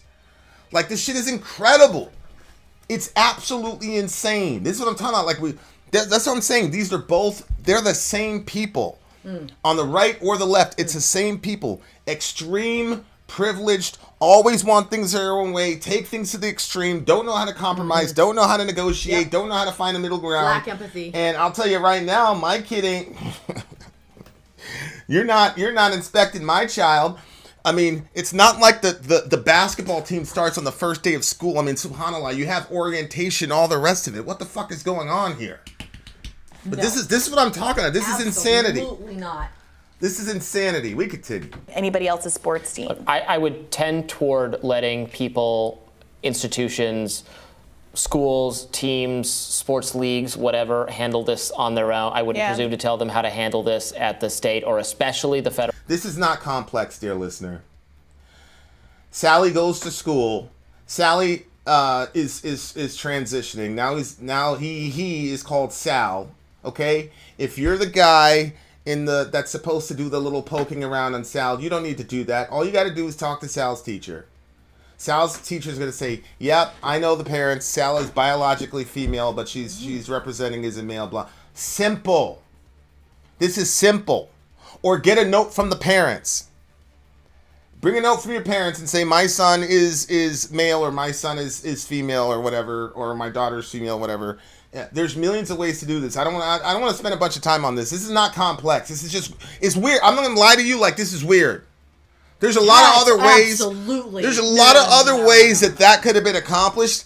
This as a solution is fucking weird to me, man. 100%. It's weird. Anybody that didn't immediately stand up and say, "What the fuck is wrong with you?" I would question all those people. Holy shit. No way. I'm hearing from Ranter Matt, the Republicans overrode a veto to get it to pass. Subhanallah. Yeah, let Larry Nassar out of prison because he was doing those inspections as well on the gymnasts or whatever. He was doing all the inspections on the gymnasts too, so I guess that's okay. This is sick as fuck. Holy shit. And see, what Art is saying is just so simple. Parents should be included in anything dealing with their children. No kidding. That's the end of see, this is what I'm talking about. We're not super duper brilliant politicians, but between the three of us, we came up with a solution very quickly. How about a principle? Have the parents involved in all of these major decisions. Problem solved. I will take the fucking word of the parent. Okay? I mean, some of this shit, some of this shit is too much now. To be honest with you, there are certain groups of people that have influence over children in schools that have said, "That's not their children, the children are mine," and they will have conversations with the kids. That is a specific group of people that have been doing that for a while. And so, you've been trying to push the parents out of their own children's lives. True. It's true. I mean, we're just in a crazy state of affairs. But I don't put that only on the teacher, because there's a lot of parents that are so wrapped up in their own lives that they don't take the time to even talk to their kids or their teenagers and stuff and find out what's going on with them. So I could see how something like that, could happen. Here's this guy from, we're in the Ask Me Anything segment now, dear listener. We got about 20 minutes left. Look at this. Missouri Republican lawmaker clarifies comments about 12-year-olds getting married. Okay. Missouri State Senator says he knows a married couple now in their 50s who were joined in matrimony at the age of 12. I'm sure that was her age and not his, but tell me, what's the story? Well, Ben pointed out that there was some thing about 12-year-olds getting married or something. Oh, that they... Age of consent or something like that. But I gotta read the full... Yeah, I gotta read the full. That's not what it kind of looks like from what I'm seeing, just on that little paper. But yeah, I mean, this shit is incredible. He knows a married couple now. Yeah, because here's the Huffington Post. So the Huffington Post. What was the context Huffington of saying Post is that? more left wing. So we'll get the skinny here. Hold on, I'm gonna actually pull out the video. Hey guys, ask a question. I'm gonna actually download this video, so that we can talk through it. So. Ask any questions, because we're doing an Ask Me Anything. Holy shit, this shit is incredible. The apocalypse is coming to our country. Ranter Matt said it was supporting a child marriage. Yeah, but I got to see it, because somebody could say... That would not surprise me. 12 years old, that would not surprise me. That's some Muhammad Aisha shit. No disrespect to the Muslims. Yeah, I just don't understand why is this Republican lawmaker even talking about that? That's what I need to know, the context. Why would you even bring that up? Are you bringing that up in a positive light? We're gonna watch a video. I mean, he had to clarify American autopsy. He had to clarify it, which means that he said it. Yeah, I know. Right? But I'm saying, why did you say it? We'll see it in a second. I don't know if it was up for the ballot or what, but I mean, I personally don't know any far right people that are cool with 12-year-olds getting married. I mean, Senator Prime is the most far-right stereotypical dude of all time, and I'm pretty sure that if you wanted to marry his 12-year-old, he'd give you the Kid Rock treatment. Yeah, forget about it. American Autopsy says... If you even suggested some shit like that, especially as a grown-ass man, I'm pretty sure that would be the last question you ever asked if you asked a Senator Prime. So I don't think this is necessarily a right-wing thing, but I will say, when it comes to... Let me be very careful. Let's finish this. Okay, hold on. American Autopsy said, what are your thoughts about Trump's comments on President... do you want to save that for later? Where was it? Trump's what? XI, Putin, and Kim Jong-un. What are your thoughts about Trump's comments on Presidents Xi, Putin, and Kim Jong-un? American Autopsy, what did he say specifically? Ian, I'd love to hear your solos. And there was one other person that said something that I had to respond to. Oh, my college mascot. There was none. They didn't have a mascot. It was brought up because it's probably the Bible. Okay, we didn't have it one. was brought up because he voted in favor of child marriage in the past. They were doing a hearing on an anti-trans bill in Missouri. Wait. I didn't get that. It was brought up because he voted in favor of child... Oh. They were doing a hearing on it. Oh. Right, because the argument is, if you're so worried about the kids relative to the trans issue, why were you so cool with that? That's the argument. Valid question. That's true. Rid brought up a really good point. Conservatives always say, we can always tell. Yeah. Okay, then you can tell, which, by the way, I agree with for the vast majority. The vast majority of trans people are not Blair White. Yeah. They're not... By the way, young person, if you're considering being trans because you got Blair White and all the rest of those people, 90% chance you're not going to look like those people. Yeah. Those are thousands of dollars of surgery, facial reconstruction, augmentation, whatever plasty. It is, and they have to sacrifice a lot too. And you will have to go for the rest of your life to get estrogen or testosterone. And you'll have to do that for the rest of your life. And if you don't do it, you will experience psychological duress. I'm doing a deep dive with this Jesse Gender person. I wish they would tell these kids, this is what the fuck you're signing up for. I know. Hey, do you want to know what a phalloplasty looks like? This is what it is. I wish these kids would be told this. It's the picture I sent you on Twitter. God. I wish kids were told this stuff. I'm talking to a major trans person right now, and there's a health issue that they have, and basically it's like either kill myself or deal with this, so I'll deal with it. But yeah, there's some, he's got significant issues that's coming up pretty soon. But dear trans young person, I know a lot of you think you're just gonna say, oh, I'm this and take a couple pills and blah blah blah, and you can just metamorphosize into a woman or a man. That is not what actually happens. Okay, do some research. You have to understand, dear listener, whether you're a parent or a child, you have to understand that these institutions have a fiscal motivation for you being trans. 100%. Anytime you have a trans person, you have a patient for life. And it's mind-boggling to me that people on the left can understand how capitalism corrupts all these systems. But when it comes to abortion or when it comes to the trans stuff, all those doctors and all those institutions are just doing it out of the goodness of their heart. There's no fiscal motivation for Dr. Hearn to butcher that baby at 8 months old. It's not like he's getting $10,000 a clip of doing that. How about we stop being so naive, leftists? There is a fiduciary motivation in that field to create more and more and more patients. Did you say they did to an 8-month-old? Did what to an 8-month-old? Were you saying that they were transitioning? What did you just say about a baby or 8 months old or something like that? No, I didn't say anything about transitioning a baby. I said killing a baby. Dr. Hearn will kill your baby in Colorado at 8 months, and he gets $10,000 a pop doing that. But my point is, this is a blind spot in the entire left wing movement. Is this idea that all these doctors, every single time I hear them, all the doctors just trying to save lives. The doctor is in a capitalist seats in Laban just like everybody else. Just like the car manufacturers and all the other people that left-wing people bemoan capitalism is about. The doctor is also a capitalist. And it does something good for his... Listen, I was friends with a nurse practitioner who let me in on the skinny. They had stats. They had numbers. They had how many patients did you bring in? Blah, blah, blah. How much money do you bring into the hospital every year? Remember? You know what I'm talking about? You know what I'm talking about? Yeah. Okay? Doctors get graded on that shit. Mm-hmm. So if I have a steady stream of people coming in for hormone therapy, you're doing that for the rest of your fucking life. You know what I have to say too?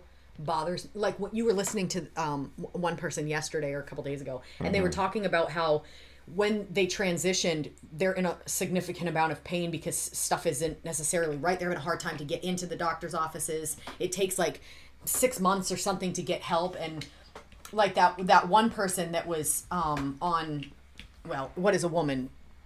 It was a person that was speaking on that. I'm pretty sure you're speaking on the side, but yeah, Jesse Gender. Is that the person saying? Okay, so when Jesse lifted, and the arm was like just like they had taken the skin from the arm to, like. It's ugly, I gotta man. say, it like breaks my heart to see like. I just feel like couldn't they have come up with a better solution than to like do that to the arm? I don't know, but like that was like sad to me. And when they were explaining how bad things have been and how like Scott Nugent. Stuff's growing in the wrong places, things are not. Got hair growing inside of his urethra. Right. Yeah, I guess we can just say it right out. Yeah, he said and it. It's extremely right. It's extremely painful, and like that to me is like that's a hard one because you know a lot of them they'll be saying like, yes, I know that this is going to end my life sooner, but you know I needed to do this for me.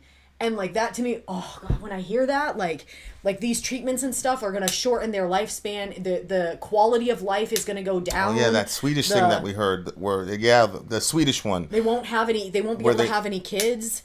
Like everything is getting sterilized. Yeah. Yeah. Well, yeah, it was one time I finally saw Bree get caught. Bree never gets caught. She has an answer for everything. And Robbie said, "Oh, like them getting permanently sterilized," and she shut the fuck up. She's talking about kids, but see, Bree doesn't like kids. She thinks that kids are just an ego boost for the parents and all that other thing. So she doesn't really care if these trans kids get sterilized. She doesn't. But again, this is progressivism, and none of them have kids, so they don't know. All right, we continue. Yeah, no, but you're right though. That was pretty fucking horrible. It's like just It's horrible. And the thing is, like, to me. It's not the same topic, but it's like I feel like I'm getting more the real scoop. Like when I see someone that I'm not comparing the two of these things. when I see someone that leaves the porn industry and they say that was fucking horrible, I was being used, this was happening to me, that was the worst. But you look back and they were like, this is empowering. Oh yeah. Like, but when they leave, the true thing comes out. All right. Well, the same thing. If you go to your church and you've been singing the praises of your church, we're the best church. You always have great sermons. But then when you leave the church, you're like, that pastor was fucked up. You know what I mean? Like, I want to hear from the people leaving the establishment. Those are the people I want to hear from also.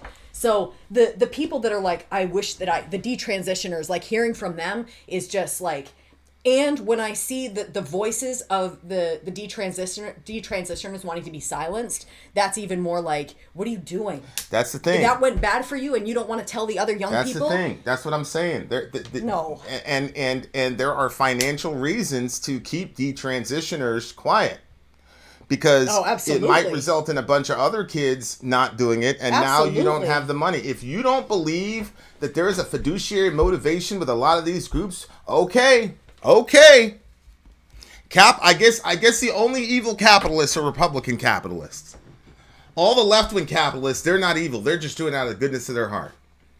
Okay. All right. We continue. All right. Here is thankful to Ben Webb. We have the Missouri Republican talking about the 12-year-old thing. So let's go. Republicans have been conspicuously quiet. Okay, this lady, she hates Republicans and white people. So we're going to get the most skewed version of this, and that's what I like. If a Republican's on the frying pan, then I want a Democrat to go after them and vice versa. Yeah. About the MAGA Republican federal judge's ruling invalidating the FDA's approval of the abortion medication mifepristone. Only one Republican senator has publicly crowed about it, Mississippi's Cindy Hyde-Smith. The silence is probably because... Bless God. That's another one, mifepristone, where people think that, oh, you just take a pill, you have an abortion. They don't understand about the cramping and the hospital stays and all the rest of it. The blood, the trauma. Nope. All these girls are told just take a pill, and the fact that it could kill them based on how many months you are. It's an extremely. And now you got silly people like AOC when the Roe v. Wade thing happened. She was like, "Yo, we're gonna create a network of we're gonna drug deal to each other." Blah blah blah blah blah. Oh right, yeah. We continue. They know it's wildly unpopular. So much so that it has enraged a part of their supposed pro-business party base, Big Pharma. Hundreds of industry executives signed onto an open letter blasting Judge Matthew Kaczmarek, saying the ruling ignores science, undermines the FDA's authority, and creates uncertainty. Undermines the FDA's authority. Dear listener, do you remember the last time that you voted in the chief of the FDA?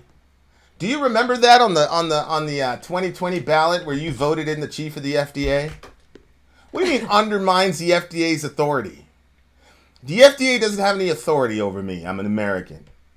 The FDA gives commentary on regulations and things of that nature, but they're not in the Constitution as an entity that has some sort of authority over us. Like the FDA is out there. They will put harmful stuff. This is how the FDA works here in America. If they put stuff harmful out, like you have to prove, if something is like questionable, it can be okay. You have to prove that it's harmful before it can get taken off the shelves. Where in like European places, if they think there's an issue with it, like you have to prove it's safe before it's going out there. Right. So why are we going to, right. These people who will leave cancer-causing stuff on our shelves because it's going to make businesses money, because they think, the people who look the other way with Similac and Infamil when there was fucking salmonella, all types of shit. They were not HACCP certified. No GMT certificates, no HACCP certification, nothing. We had to go to fucking Europe to source our baby formula because the formula approved by the FDA was out here killing kids. That's a fact. And we don't want any parts of that. I don't give a fuck about the FDA.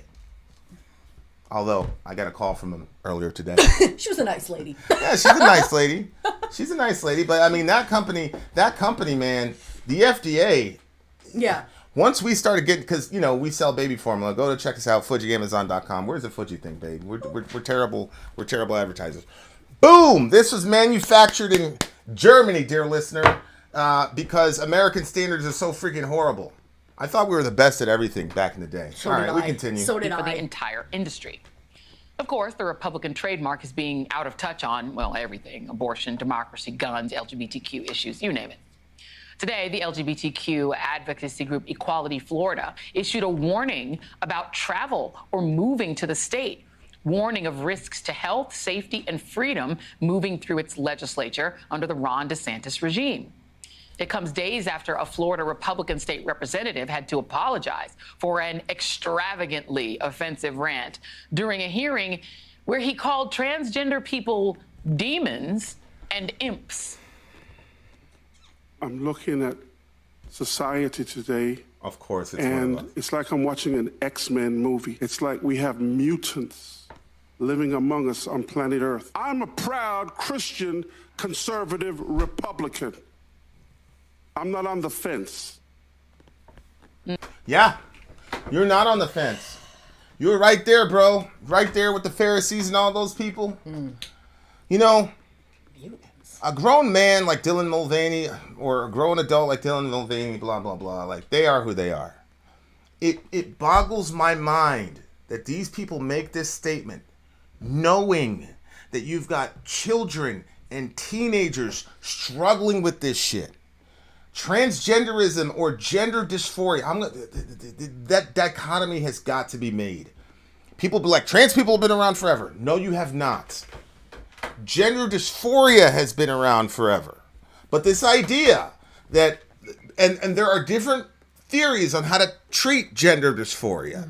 And for the vast majority of human history, the way to treat that is to either say you'll grow out of it, which is true about 70% of the time, or to just say, tough luck, we're never going to accept this as a society. So, you know, wear your underwear in the comfort of your own home, but don't come outside with that shit because you're going to pay a social cost. I'm not saying that that's right. My point is, these people who suffer with gender dysphoria have been with us since the beginning of time.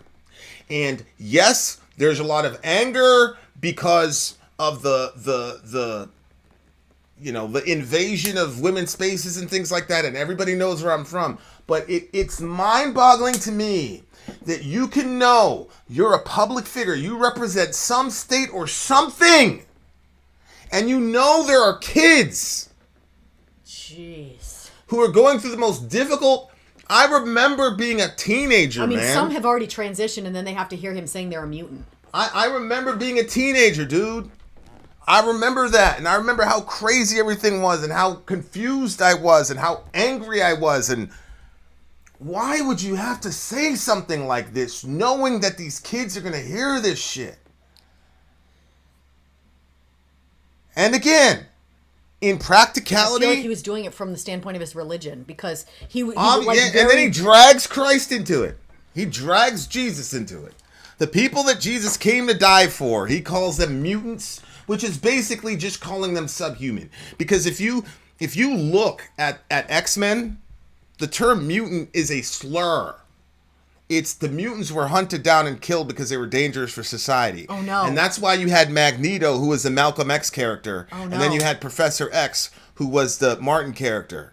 That's what was going on. That's what X-Men is about. Gosh. It's about you're a freak, you're weird, we'll accept you. But then you have this whole outside world that's against you. And so Magneto's like, man, fuck this. Any means necessary. And Professor X is like, nah, chill. We got to do it the other way.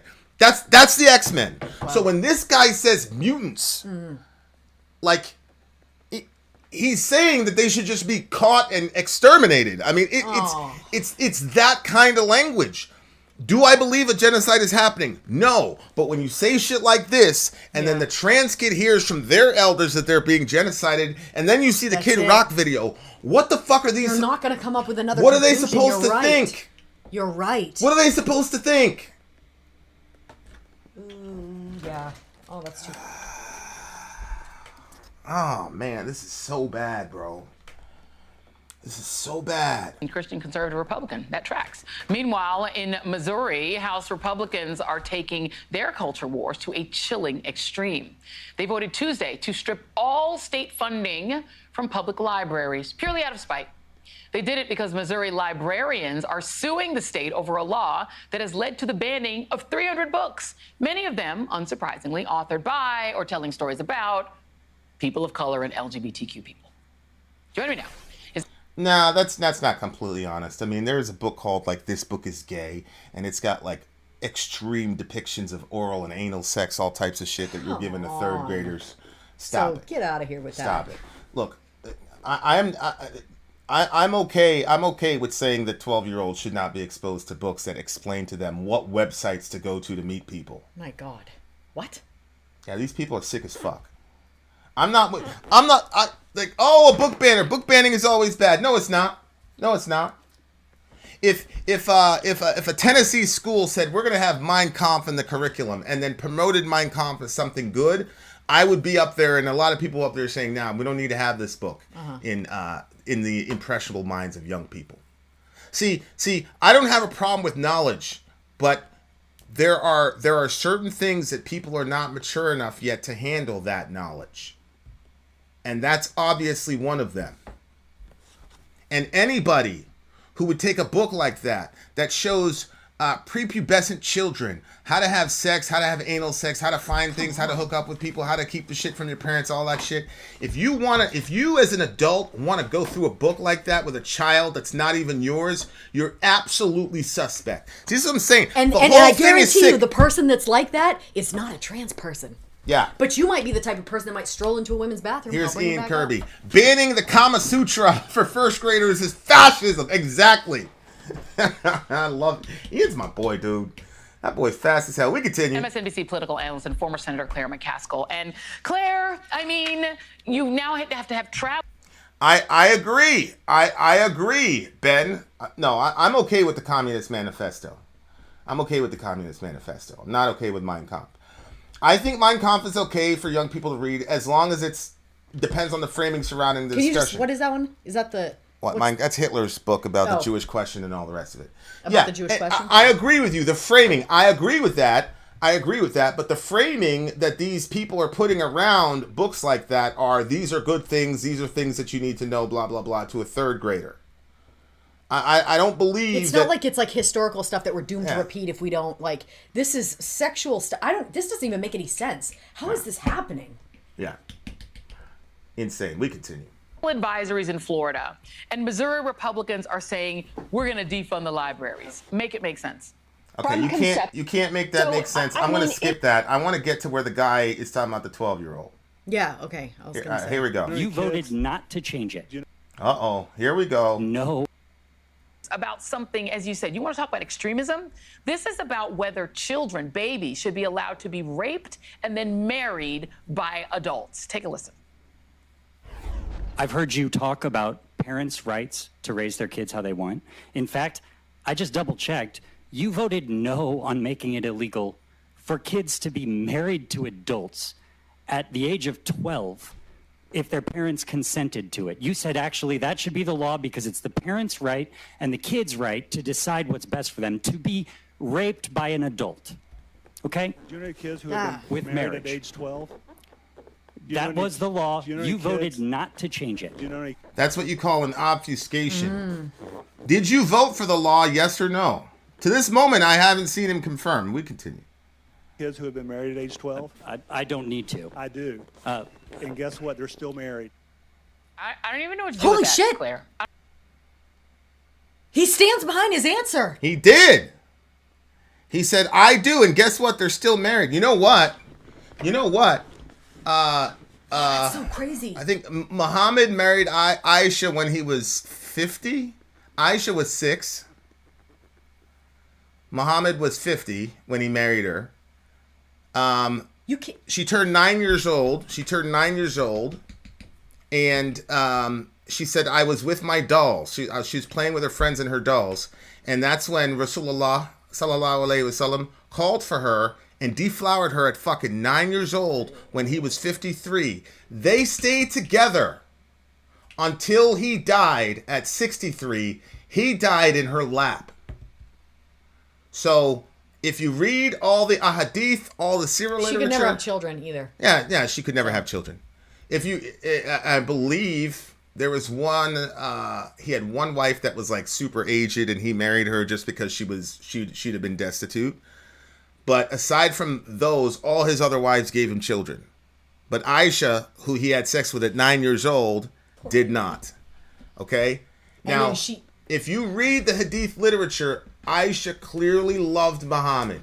Clearly. As a matter of fact, you talk to any Muslim, they're like, Look at it. Aisha was jealous. She loved Muhammad. She wanted all of his attention. She loved being married to him. Blah, blah, blah, blah. Stockholm syndrome. Well, of course it's Stockholm syndrome. Of course it's Stockholm syndrome. There's no question it's Stockholm syndrome. But my point is, that's the argument that this Republican just made. Well, I saw a 12-year-old got married to adult, and they're together to this day. You could say the same thing about Muhammad and Aisha. God. You know, women are very... Let me tell you something. Women have had thousands and thousands of years of dealing with our bullshit. So they're very, very good at adapting to our bullshit. That doesn't mean it's right. It means that for the most part, they're powerless in a situation. There's nothing they can do. What the fuck was a 12-year-old going to do? I read this heartbreaking book. This girl was from Yemen, and her piece of shit father sold her to one of these guys. So she was 11, and dude was like 35 or some shit. And they're like, this is not even close to the age difference between you and Rasulullah. And they kept saying Muhammad did this, and the girl, who's still a Muslima, said, there's no way my prophet did this to anyone. I'm not even going to talk about what she wrote about that night. I'm not going to do that. Her wedding night. And that poor girl, it was heartbreaking to me. She's like, there's no way my prophet did this to somebody. There's no way. And it killed me because I was like, sweetheart, he did worse. She was fucking 9. You're talking about a 12-year-old fucking girl being married. 12? So do you understand now why when I see these Republicans and they're talking about fucking gender checks for kids or 12-year-olds getting married? Get the hell out of here. I don't see much difference, bro. But again, it's all men. It's all men. I don't hear any women Republicans saying we ought to marry all fucking 12-year-old girls. I'm not hearing that. It's dudes. And this is what I'm saying. I don't want... Now, let me ask you a question, dear left-leaning person. Do you want that sick motherfucker in the bathroom with your daughter unattended? Answer the question. Think! We're in a country full of really, really fucking sick people, man. Really sick people. Holy shit. This man said, look, I gotta...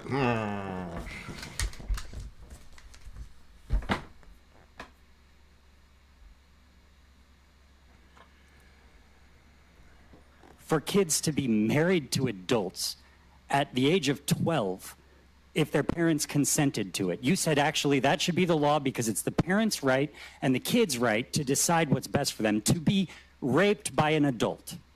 Okay? Do you know any kids who have been With married marriage. at age 12? That was the law. You voted not to change it. Do you know any kids who have been married at age 12? I don't need to. I do. And guess what? They're still married. I don't even know what to do with that, Claire. I don't even know what to do with it. Yeah, it is. Yeah, I don't need to hear any more commentary from you people. Thanks for the heads up, Ben. You were absolutely right. That's sick as fuck. These people are really sick people. The Latter-day Saints prophet is in prison because he had wives of many ages and some pretty young. He chose who got married in the compound. It's pretty sad. You mean Joseph Smith or the current president of the Mormons?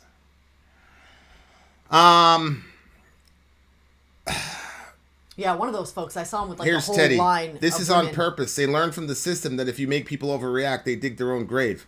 What do you mean overreact? I don't think it's an overreaction to say that a 12-year-old should not be married. Yeah, what's the overreaction? I don't think that's an overreaction because I promise you it wouldn't start at 12. It wouldn't stop at 12. It wouldn't stop at 12. Well, why not an 11-year-old? Because the marker is 17 to 18 for adulthood, right? So if the girl can make the decision at 12 years old to be married, why not 11? Why not 10? Is there a real difference in maturity between an 11-year-old and a 12-year-old? No. There really isn't. So why not? This shit is incredible. They're looking for a reaction. They know this isn't the norm. Teddy, we're supposed to react to that, though. Because if we don't react to it, then that guy can get voted in, right, and that law can get passed. And some sick motherfucker could kidnap my daughter, and then she could agree to some sort... I mean, there's so many other crazy things here. This is insane. If a left-wing person did it, nobody would be saying, oh, this is just for a reaction. These people got us so brought into our party that we're not seeing the shit right in front of us. I don't give a fuck what you call yourself. Republican, Democrat, he, him, they, zer, them. You come after kids, you're out. And what you're talking about is a systemic rape of a child. Because I want you to understand that it's one thing if some girl runs into some sick motherfucker in a bathroom and he touches her or whatever, and then, you know, she gets to see in real time what happens to somebody like that. It's a completely different thing, dear listener, to talk about marrying that girl and violating her under the color of law. Oh my God, I can't even. This is worse than anything you can conceive of. I don't want my daughter to have an experience. That's why I don't want biological men in a woman's bathroom. I don't even want the experience. What you're talking about is a drawn out hellscape where the woman either has to be completely rearrange her mind psychotically like Aisha did, in my opinion, or she dies or whatever. This is just insane. Like, our country is losing its mind. It's absolutely, and the fact that I got this from a leftist like Ben, the fact that this is not being screamed from the rooftops of Fox News and all the rest of it should tell you everything you need to fucking know. That's crazy. That should have been front page news. That motherfucker should have been on Tucker Carlson having an answer for that shit. Yep, 100%. So I don't. This is what I'm saying. I understand why my trans friends, when I say, nah, I got a problem with the bathroom stuff, they're like, bullshit. I understand. They're like, y'all don't care about kids. I get it. How are you going to go and be after trans people because you're worried about the kids? And then you literally said you know somebody who married a fucking 12-year-old. That's crazy. I'd like to know where is this person? Yeah, because they're still alive and Where married. is this person that married a fucking 12-year-old? Yeah. I'd like to know.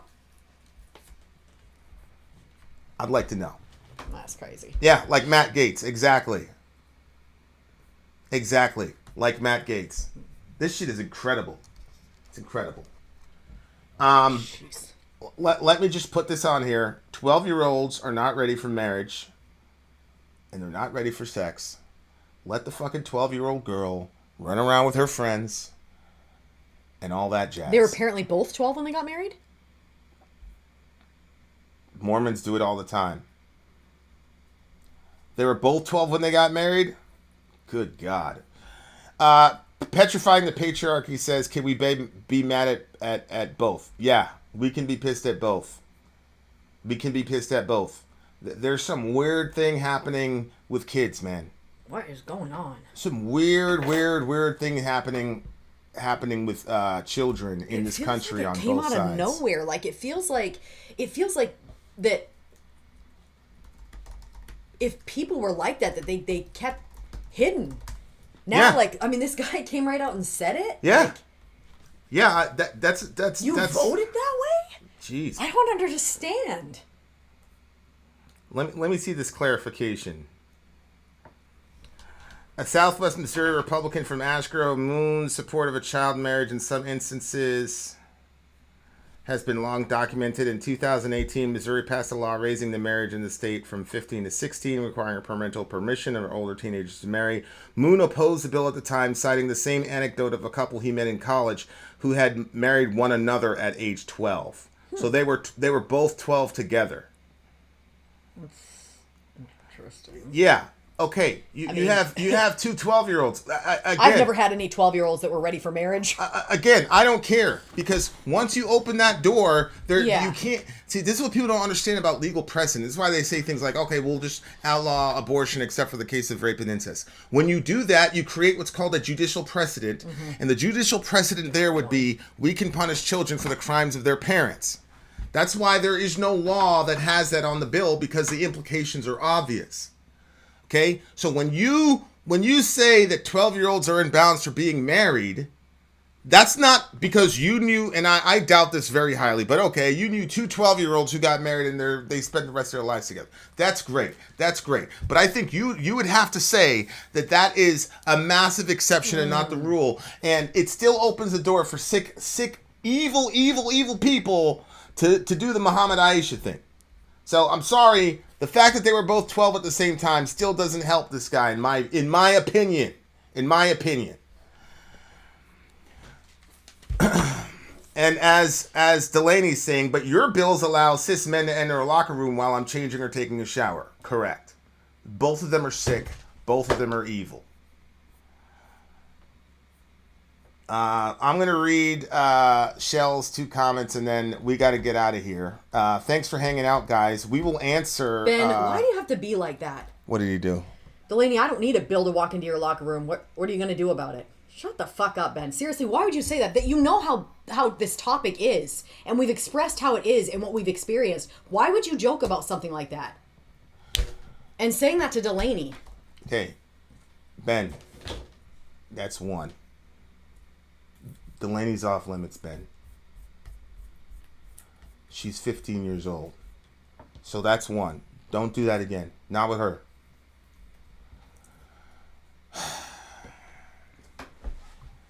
Jeez. Do me a favor, Michelle, and repost those questions. No, Ben, but what it does, since I have to explain this to you, even though you're the smartest person in the room, literally, I'm going to explain it to you again. If we have a male bathroom and a female bathroom, a male shower, female shower, there's enough social pressure so that a guy with a 5 o'clock shadow cannot easily just stroll in there. But if you relax that law, he is more likely to stroll in there. I know this for a fact because as soon as the Walmart close by us started getting progressive, my little sister was in there at 16. Is Chloe 16? She's 15, I think. 15. Who's also an assault survivor, and looked up and saw a dude in her bathroom. And I wasn't there at the time. She called me in the parking lot, To be honest terrified. with you, she had been assaulted in the past, but she was at that current time working through the traumas of the past, so she had to re-drag those up and work through them. And in the middle of that... Correct. So Ben, that's what's happening. But Ben, you're socialized as a white male in America, so you don't understand. So we know that the door is not keeping them out of the bathroom. What's keeping them out of the bathroom is the social pressure of you shouldn't be here.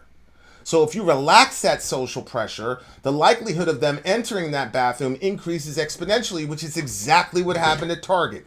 2017, Target was, we're so progressive. And as soon as that happened, they had Peeping Tom in there looking at girls, all types of shit. Mm-hmm.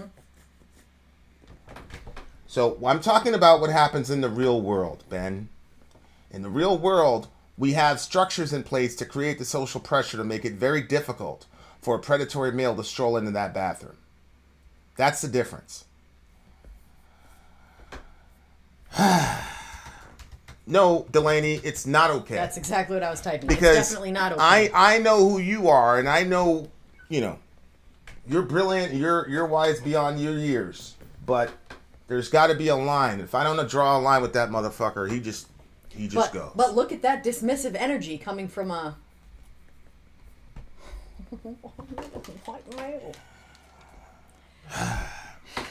I don't understand the prison sentence given to pedos.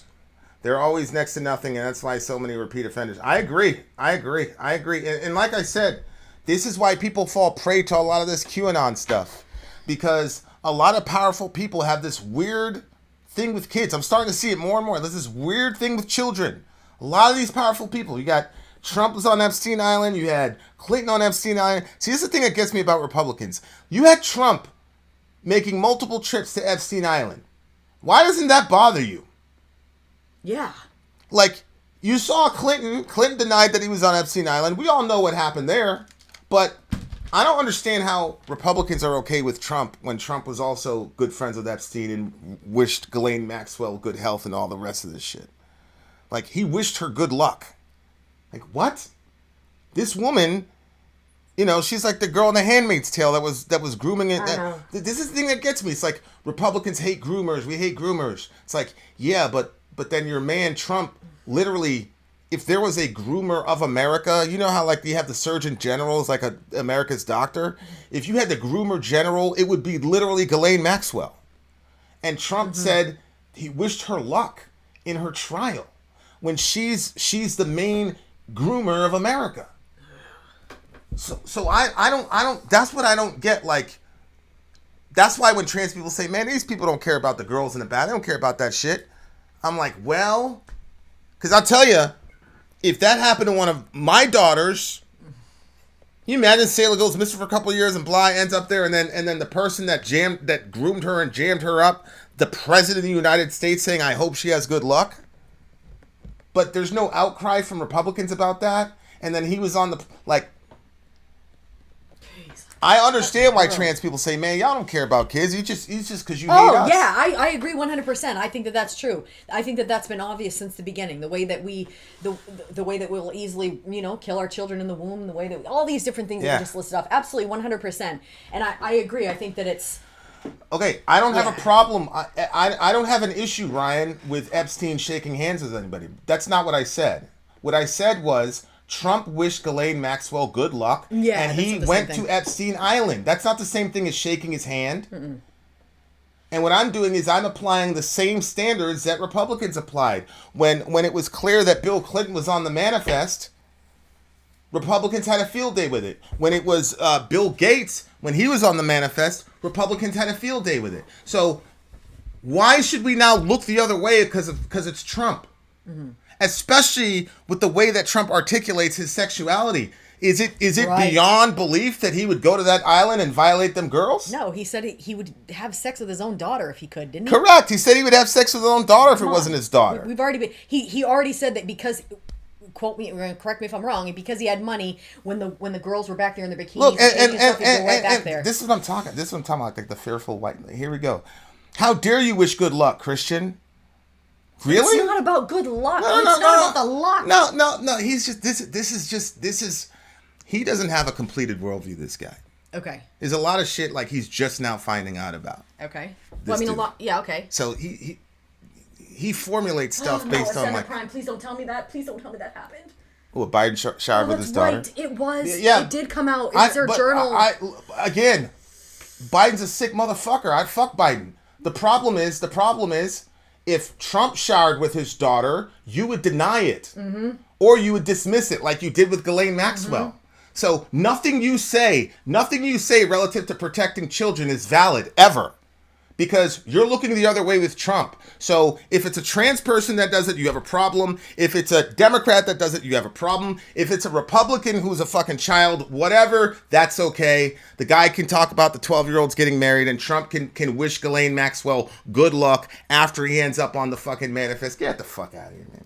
These people, the inability to be logically consistent on both sides of our country are why we're in the situation that we're in. We're in a completely tribal environment where you're going to stick with your guy no matter what he does, and you're going to compromise your own principles. Those were people's daughters, bro. I would say that I'm surprised, but I've known you for a couple years, so it doesn't surprise me. But holy shit, we're in a lot of trouble. We're in a lot of trouble.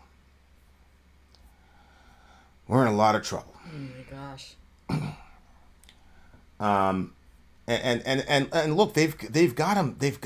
Look at him. His daughter says it happened, but you talk about Trump, you tart. Like, look at that. It's all about the tribalism. Everybody knows how I feel about Biden and all the rest of it. But the fact of the matter is, Joe Biden isn't talking about 12-year-olds marrying. Republicans are. Joe Biden wasn't the one that came out and said that trans kids were mutants and imps. Republicans did that. And Joe Biden wasn't the one that wished Ghislaine Maxwell, the fucking chief groomer of America, good luck. Your man did that. We can walk and chew gum at the same time. We can say Biden is bad for showering with his daughter and sniffing the hair. I mean, I started this video, Ascender, talking about Biden sniffing the hair of little girls. Exactly. He's a sick bastard too. But your inability, like these people have completely surrendered their minds to this dude. I've never seen anything like it. Because he walks around like, oh, I'm one of these tough, beer drinking, shoot guns, blah, blah, blah. But he's a complete stand for Trump. Anything Trump does. I mean, I'm pretty sure this dude has daughters. I figure anybody with a daughter, if you got on that manifest, you that would be it. Nope. He doesn't care because it didn't happen to his daughter, I guess. I mean, I'm genuinely shocked. But here we go. Unbelievable. Oh, no, it's not white people. There's a lot of Trumps, like Candace Owens, too. It has nothing to do with white or black. It's just people who've completely surrendered their minds to Trump, like you. And you have no rational way to defend anything you say other than to say, well, he did it too. Mm-hmm. Notice he never denied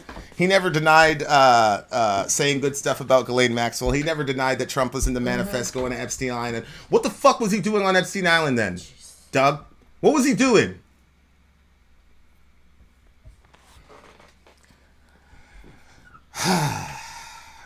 Why can't we just be nice and protect each other? Well, because we're more loyal to a political party or a political figure than...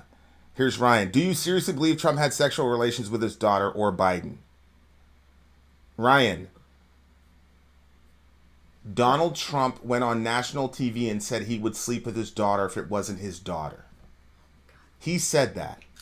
He was on the, he went to Epstein Island along with Bill Gates and Bill Clinton. He was also there on Epstein Island. He wished Ghislaine Maxwell good luck after everything came out and we all know what she did to those girls. Now, I don't have a personal relationship with Trump. Maybe you do. All I can go by is the evidence that I see. And something ain't right there. Something isn't right there. Yeah. And then when you think about the fact that Epstein was Epsteined, and neither the Republicans or the Democrats said, we need to get to the bottom of this. Did you notice that? None of us believe that this dude took his own life. Not a single one of us believe that. And yet, the Republicans and the Democrats were both fine with moving on from that. Why do you think that is? Everybody's guilty. Everybody must have... That's crazy. That many people taking part in that. Here's a sender. Please look the other way. This Dylan's about Mulvaney, a satanic fuck. Let me tell you something. I would much rather my son be Dylan Mulvaney than be on the fucking manifest to Epstein Island. How about you? Yeah, 100. How about you? I'd rather my son be Dylan Mulvaney than be the type of motherfucker that goes to Epstein Island and wishes Ghislaine Maxwell good luck. What about you, Ascender? You'd rather your son be that or that? Choose. So Dylan Mulvaney's satanic. Dylan Mulvaney's satanic. But the dude who was wishing well to the fucking groomer who had girls systemically raped by rich people. Oh, we don't need to look at that because we need to worry about Dylan Mulvaney. This is what I'm talking about. This is this fearful, small, cult-like idea that these people in this demographic have with this dude. It's unbelievable to me. It's absolutely unbelievable. No, that's not true, Teddy. When you're angry, you're blinded by an evil spirit. That's not true. Be careful, Teddy, because you might be condemning Jesus Christ. Yeah, Jesus Christ got angry a lot. He flipped those tables over. The scripture remember? says, in your anger, do not sin. And Jesus got angry when marginalized people who could not defend themselves were taken advantage of. That's right. So I'm not hearing none of that shit. Mm-hmm. This is not the milquetoast Christianity and all. No. Jesus kills people and he sends them to hell. Yeah. And we all know what Jesus said about those who harm children. So don't be more righteous than Jesus, Teddy. You should be angry about the shit that got Jesus angry. I don't know how anybody can be calm when you hear about the Epstein shit, what happened to those girls. And those are the girls that we've heard about. Exactly. So no.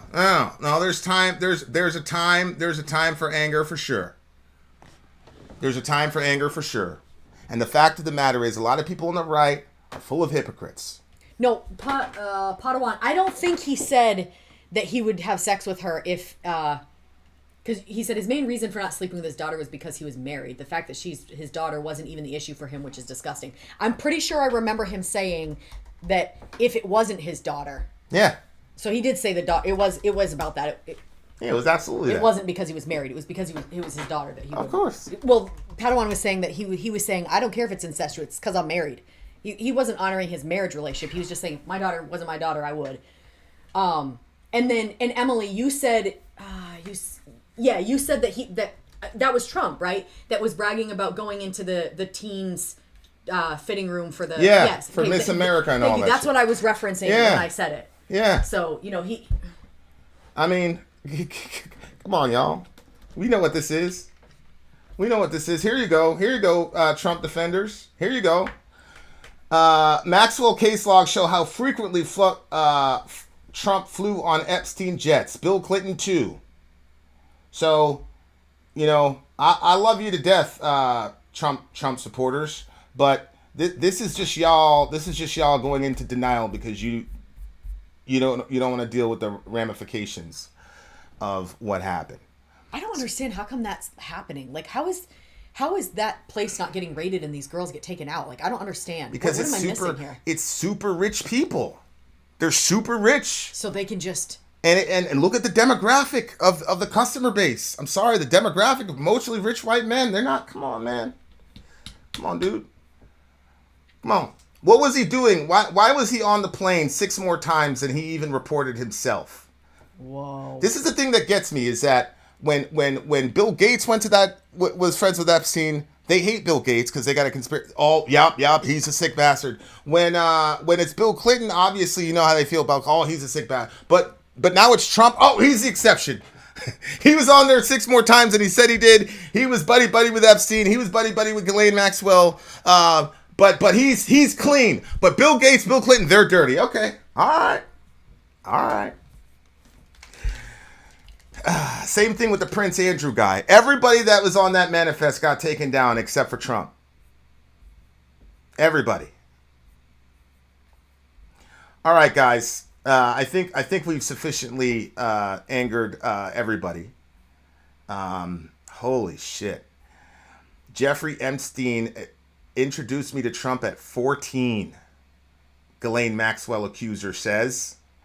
Testifying at Maxwell's trial in New York City, the woman identified by the pseudonym said she met the former president in the 1990s at his Mar-a-Lago resort. Okay? Now, I'm not with the whole believe women every time when there's no evidence or whatever. All I'm saying is, the scripture says you have to have a just hin and an honest ephah, which means you need to judge consistently across the board. Mm-hmm. If you looked at Bill Clinton and you go, oh, he lied about how many times. What was Bill Clinton do with Epstein? You have a very good reason to assume that something untoward happened. Same thing with Bill Gates. I completely agree. But then now your man Trump gets introduced to a 14-year-old girl by Jeffrey Epstein at his Mar-a-Lago estate. That was just so that he could give her advice on stocks and shit. Okay. All right. Okay. Delaney, I'm okay. No, I'm not okay. It's a very difficult topic, and like hearing about all of these girls just being like treated like this, and especially that like literally right now it's going on, like literally makes me, I feel like I could throw up. I'm so nauseous over it. Like if I think too much about that, like I can't, like there's girls over there right now, stuff's happening, there's girls all over the place, bad stuff's happening. It's just like, holy shit. Like, and then the idea that these presidents are flying over there, I guess I just long for a world when people like really genuinely love each other and they're not looking to just take everything that they can from other people. Like, how can you be like, Trump, what did you do? What did you do to yourself that you could do something like that with a 14-year-old? Like, how long have you been letting yourself? We don't know if he did that. Well, he met with, okay, all right. I'm well, saying, yeah, you just said like it just we looks don't know. suspicious. We don't know what Bill Clinton did. Whatever. We don't know what Bill Clinton did. I'll We didn't know what Bill Gates did. My argument was, you guys indicted and sentenced Bill Gates and Bill Clinton just for being on the manifest. So you got Trump on the manifest multiple times, pressing the flesh with these people. Why is it different now that it's your guy? Mm-hmm. That's my issue. So then I say, okay, so you're more loyal to that guy than those kids that have been harmed. What if that would have been your daughter, bro? And somebody just dismissed that because they like him as a president. Like, I gotta say, I'm a little bit shocked. I'm not gonna lie. With that particular guy, I thought we were the same relative to our girls, but obviously we're not. But hey, it is. I mean, it's the internet. You don't really know people anyway. But wait, he said he shit. would? You wouldn't have an issue? Hey, look at him. He's out there defending him, laughing about it, blah blah. This is a dude that's got daughters just like me. I thought me and him were like there with the daughter thing. But yeah, I did too. Apparently not. I did too. Is, I mean, it's the internet. It's ridiculous and naive to think that you know people on the fucking internet. That's ridiculous. All right. Well, I guess the moral of the story is, man, protect your kids, I guess. Protect your kids. Jeez. I mean, holy shit. Man. This is a tough pill to swallow. I'm not going to lie to you. I'm kind of blown away. But Yeah, I bet. Yeah. I mean, it is what it is, I guess. All right. The funny thing is, Vin gets mad when I say honest statements about that. Perhaps Trump had no idea he was going to be introduced to a 14-year-old. I'm sorry, man. I'm He was sorry. probably just joking, right? I don't think he's joking. I'm sorry.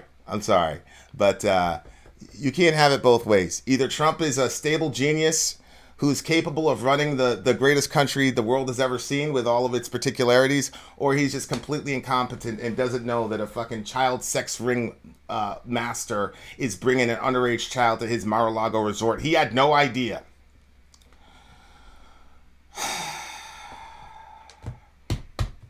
The media isn't demanding the Epstein list because there are both Republicans and Democrats on that list. Mm-hmm. They're very, very powerful people. Mm-hmm. So there's people on the left that would destroy, and probably, based on the data, would probably destroy our former president. So that's why. And they killed Epstein. So that's the other thing.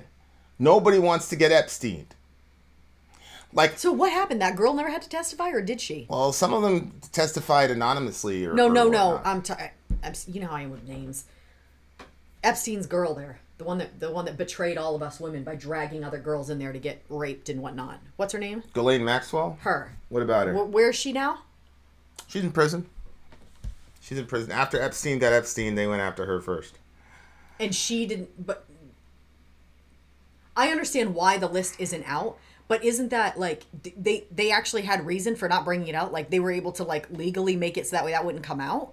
What wouldn't come out? Like, that list should have come out, right? The list was going to come out when Epstein was going to go on trial. And the guy ends up dead. And obviously we know why the higher powers don't want this to go out there, because a lot of them are guilty. But, like... Ryan, none of that is relevant. It's completely irrelevant. I don't give a fuck what his motivations were, Ryan. Because you know what? He wouldn't be able to trap me. And he wouldn't be able to trap you with a fucking 12-year-old. My God. If that... And secondly, I don't... That community, super rich people, they all know each other, bro. Like I've been backstage with bands and all those guys know each other. Because it's a small community. Sorry. Everybody knew who and what Epstein was. They all knew what he was, bro. So if this motherfucker comes up to your fucking little ranch at Mar-a-Lago, whatever it is, and he offers you a 14-year-old girl, I'm sorry. If Trump was that dumb, then he cannot be president. If he's that incompetent and silly, he can't be president then, Ryan. But I'm sorry. He showed us 4 years, and in my opinion, he acted very brilliantly as a president of the United States, considering everything that was thrown at him, considering what he did with China. I thought he did a damn good job considering everything that went behind him. So you're going to have to miss me with Trump being so naive. You're looking really crazy right now trying to find some way to justify this bullshit. Because anything you say can be said about Bill Clinton or Bill Gates. I don't care who it is. You go after kids, you're out with me. I don't care. I don't care who you are. And I thought all of us were like that, but apparently that's not true. Okay, I didn't think that all of us were like that, but I thought the majority of us were. Well, I thought one of us was for sure. And apparently that's not the case. It's funny to this person, so that's cool. That's cool. Yeah. I mean... Here we go. Epstein was a Mossad asset. Maxwell's father was a Mossad agent. He ran a spyware off for them in the early days of Israel. I don't care. I don't care what his motivations were, bro. What I care about is why you got caught with it. Listen, if somebody was like a CIA spy and they wanted to murder me and they said, hey man, here's a mayonnaise sandwich. You know what would happen? I would come out alive because you're not going to be able to trick me with a mayonnaise sandwich because I hate mayonnaise. So if he was a Mossad agent that was there. Look, I can definitely see it. I can definitely see the play because the Mossad. I'm still going to say that our intelligence apparatus is the best in the world. The thing about the Mossad, though, is that they're very creative, and they killed somebody with a cell phone one time. They're extremely creative. So I could see Epstein absolutely being a Mossad agent, going in there, creating the sick island, and then basically blackmailing all the most powerful people in the world. I get that. How does that absolve Trump? Yeah, exactly. Good. That means he got set up because he had a penchant for young girls. That's what that means. So what does him being a Mossad agent have to do with anything? It has nothing to do with anything. It's just trying to distract away from the fact that this dude is massively suspect. And so is everybody who defends that. Now I'm looking at everybody with the fucking side eye on this shit. That's what Holy I'm saying. Like, shit. literally, I thought that very few people were like that towards kids. But, like, the way that these situations keep happening, laws, presidents, this and that, I'm like, holy shit. Maybe it's flipped. Yeah. It's on this thing. But, that does make more sense. This thing with kids, it's both sides, man. That's what's been demonstrated tonight. It's both sides. Yeah. You can't say it's the liberals. You can't. Thank you very much, Ben. Because if you didn't open that can of worms, I wouldn't have been able to see this fucking display that I'm seeing right now. Holy shit. This is one of the times when I was wrong. I thought if you were on the right and you heard some shit was happening about kids, you're going to get strapped up and people were going to die. That's not the case. I was wrong. See, you have to admit that you're not omniscient and that you don't know everything. This is obviously one where, and this is why Ben kept sending me this shit in email. This is Ben, depending on what mood I'm in, I'll read it. But he's like, dude, I'm telling you, the Republicans are not good on kids either. And here we go. And there it is. Okay. So if you're a woman or you're a child in this country, you're fucked, literally, man. You got no advocates at all. Holy shit. I have one. Yeah.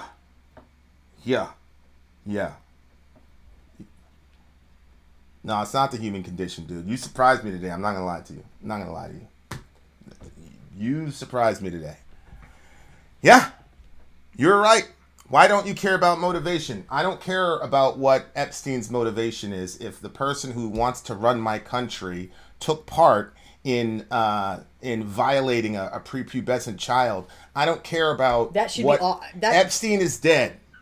So I don't care about him anymore. Honest to goodness, if that came out and he's on there and he did that, I would get nobody should be a president of this country if you're doing that to children. No way. Yeah, American autopsy. Go get help. How is that pertinent to whether or not we should go get help? How is that pertinent to whether or not we should elect Trump again as president? The fact that he was a Mossad agent.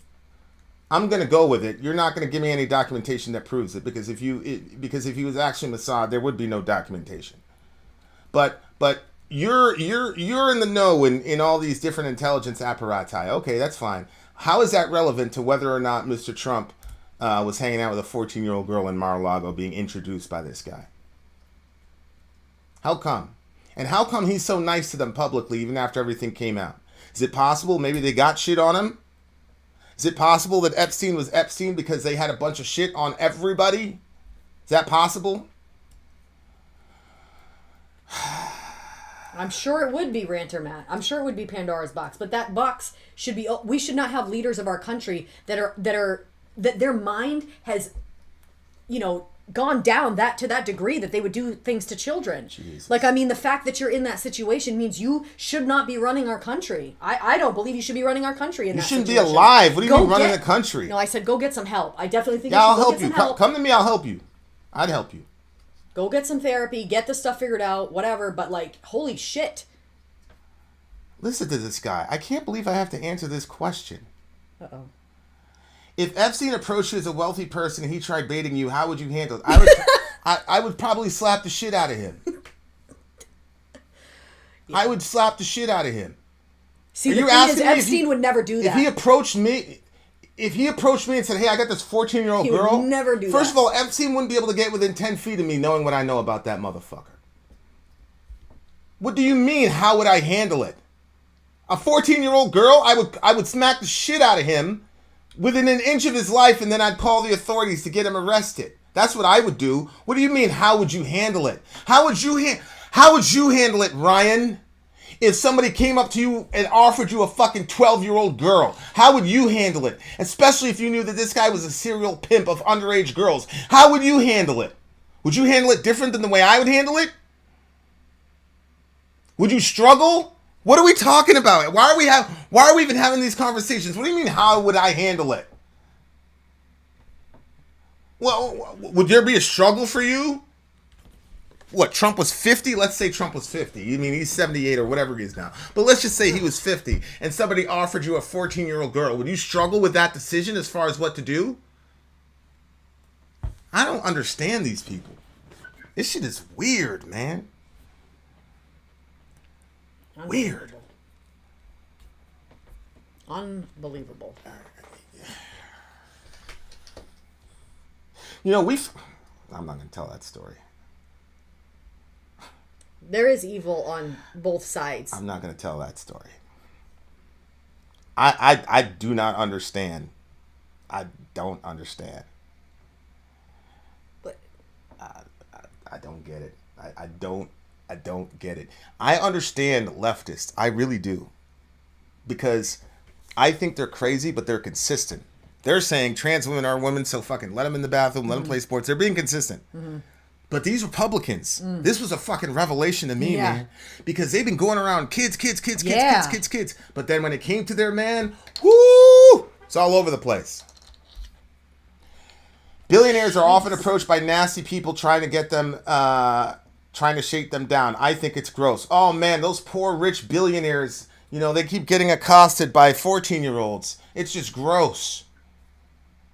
What the fuck are you talking about, bro? What's gross? Jeez. What about the fucking 14-year-old girl? Is that gross? All right, I'm out of here. I can't do this. I can't do this anymore. All right, guys. Love you guys. Love your neighbor. take care of Take each care other. of each other. I'm going to play some Fortnite. What we've learned today is that kids are in trouble in this country. Kids are in trouble in this country. And hell, some of you fathers, you wouldn't even protect your old daughter if it was Trump. That's, wow. Okay. All right. Bye, Delaney. Justin is a man after my own heart. I know what I would do. Them made woods are deep. Hell yeah. Those woods, those. But we're Christians. Oh, look, Ryan is such a big guy. You're such a big guy, Ryan. You're just so measured. I apologize. I didn't mean to upset you. You're missing the point. Nah, I think you're missing the point. You know what I'm going to do? Here's a Bible passage. And then we'll get done. We'll get done. That way I can Allah. I could put a mark. I could put a mark on go ahead, talk. Allah gave you this one? Allah wants you to Yeah. Okay. All right. Yeah. I'm curious to see which one you're going to use. Here's Ezekiel chapter 9. What are we going to read? Here's Ezekiel chapter 9, because people don't understand what a Christian's posture is supposed to be in the face of evil and injustice. So here you can do what you will with that. If you call yourself a Bible person or whatever, here we go. Here's some Old Testament God. Old Testament God has always been one of my favorites. Here we go.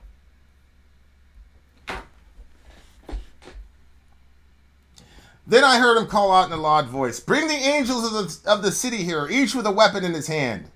And I saw 6 men coming from the direction of the upper gate, that's the temple, which faces the north, each with a deadly weapon in his hand. With them a man clothed in linen who had a writing kit at his side, and they came and stood beside the bronze altar.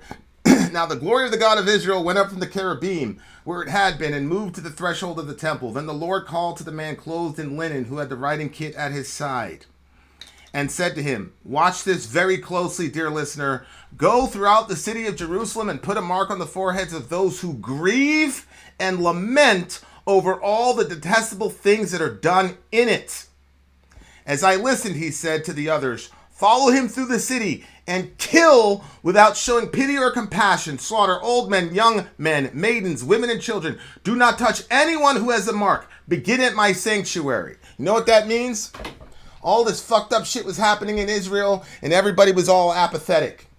And God said, your apathy in the face of all this injustice, it warrants the fucking death penalty. You should die. There's certain things where you shouldn't be calm. There's certain things where your calmness warrants the death penalty. You're talking about girls who are being basically bred like cattle for the fucking sexual gratification of these sick motherfuckers, and we're supposed to stay calm? We're going to be bigger men about that? Nah, bro. No. I'm shocked because I believe this book. I'm shocked that America is still a country above ground. I'm shocked. Because the only way that evil like that continues is by the apathy of the citizenry. And you guys, because we're in some tribal bullshit, if it's a crazy fucking left-wing pedophile, which happened on Middle America, the guy was a fucking pedophile, we're going to defend it because we're on the trans team. And now you got Donald Trump, Epstein Island, all this other shit. We're going to defend it because we're on Trump's team. Fuck those kids in the bathroom. We don't care about them. Fuck those impressionable kids at the school with the pedophile. We don't care about them. Fuck the little 13-year-old girl getting fucking shipped around to Mar-a-Lago, all the rest. We don't care about none of them people, bro. We just care about us. Because Trump represents something that's going to make me better. Or these trans people represent something to me that makes me feel good. So all the fucking collateral damage that happens to these people, man, fuck those people, bro. Jeez. That's where we are. He should execute the whole lot of us. Just for that. Just for that. Our apathy. It's fucking incredible. It's absolutely incredible. But when people are apathetic, that's when the people that are being harmed end up fighting back, because it's just eventually they want to come back on, because it's just crazy. Nobody wants to go underneath that kind of oppression for so long. So if we don't do something about it, something's going to be done about it. And obviously it would be better that we get on the right track and stuff is safe for kids and safe for people. Like why would they wait for, oh man, for more of what just happened, you know? No, it's not misanthropic. It's actually a love for humanity that would make you say some people need to go. And if Trump is one of those people, he definitely needs to go for sure. I don't give a fuck who he is. I don't care what his affiliation is. I don't care what church he goes to. I don't give a fuck. They gotta go, bro. And all this nicey shit you're talking about, Teddy, is satanic. You're supposed to be angry when children are violated. You're not supposed to be calm when children are violated. Yeah. Read your Bible. Read your Bible, please. Jesus is also the God of the Old Testament. He's the God of the New Testament. He's God of the Old Testament. There was one time in Jerusalem when Jesus was about to fuck everybody up, and God the Father said, chill out, relax, not yet. And then he showed up later in 70 AD and took care of business. So, Teddy, please read your Bible. Please read your Bible. Please read your Bible. Because what you're talking about has no biblical warrant whatsoever. He said the Bible is. We're never told to be calm and happy in the face of injustice happening to weaker people for the sake of the strong. Not once. And I just read to you a passage. Apathetic people get executed by God in the face of injustice. So, learn more scripture, and then we'll have a discussion. I don't have a problem with scripture. I love scripture. But learn some actual scripture, man. Because what you're talking about doesn't make any fucking sense. Yeah, God's in charge, not me. And God told me to reflect Christ. And Christ gets angry about that shit. He doesn't sit up there and going, well, Donald Trump was talking to some 14-year-old girl. That's going to be interesting.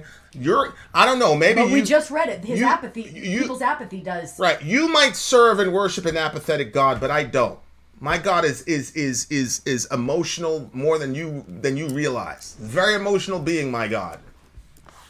So, there you go. Now look, if you're one of these people that harm children, God can forgive you. And the way that he'll forgive you is he allowed his son to get brutalized. He ventilated all the wrath that you deserve onto his son so that he could forgive you. That's why Jesus had to die. Because we have things like Epstein fucking Island. Can Epstein or Trump or whatever and their supporters, can they be forgiven? Absolutely they can be forgiven. But Jesus had to be brutalized on the cross because he was pointing and saying, this is what you did to that girl. That's why he had to be completely destroyed beyond human recognition. Because that's what we've done to those girls. So yeah, you can be forgiven, but you got to look at what you've done. And that's why Jesus had to die in such a brutal way. Because we are horrible people. We're a horrible set of people, man. We're selfish. We're apathetic. We just care about ourselves, and we want to win and want to. And if our guy is just as nasty as the other guy, we're gonna overlook it because we want to win. We want to own the libs, man. Fuck those people. We just want to own the libs. Childish. Absolutely childish. Oh, that's a good one. I'm not a Christian, but I'll fight shoulder to shoulder you on this issue. Okay. I'm with it, Bo. I'm with it, bro. 100%. 100%.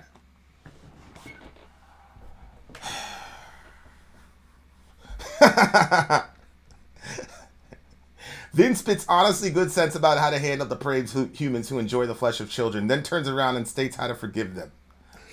So close yet so far. So Leave the forgiveness behind. You saw it, folks. That's cute. The only time I get emotional on this show is when I get surprised, when I get hit with a left hook. And I got hit with a left hook about 20 minutes ago. So this is me trying to figure it out. It's almost hopeless at this point. I can't forgive, but I'm also not God. I mean,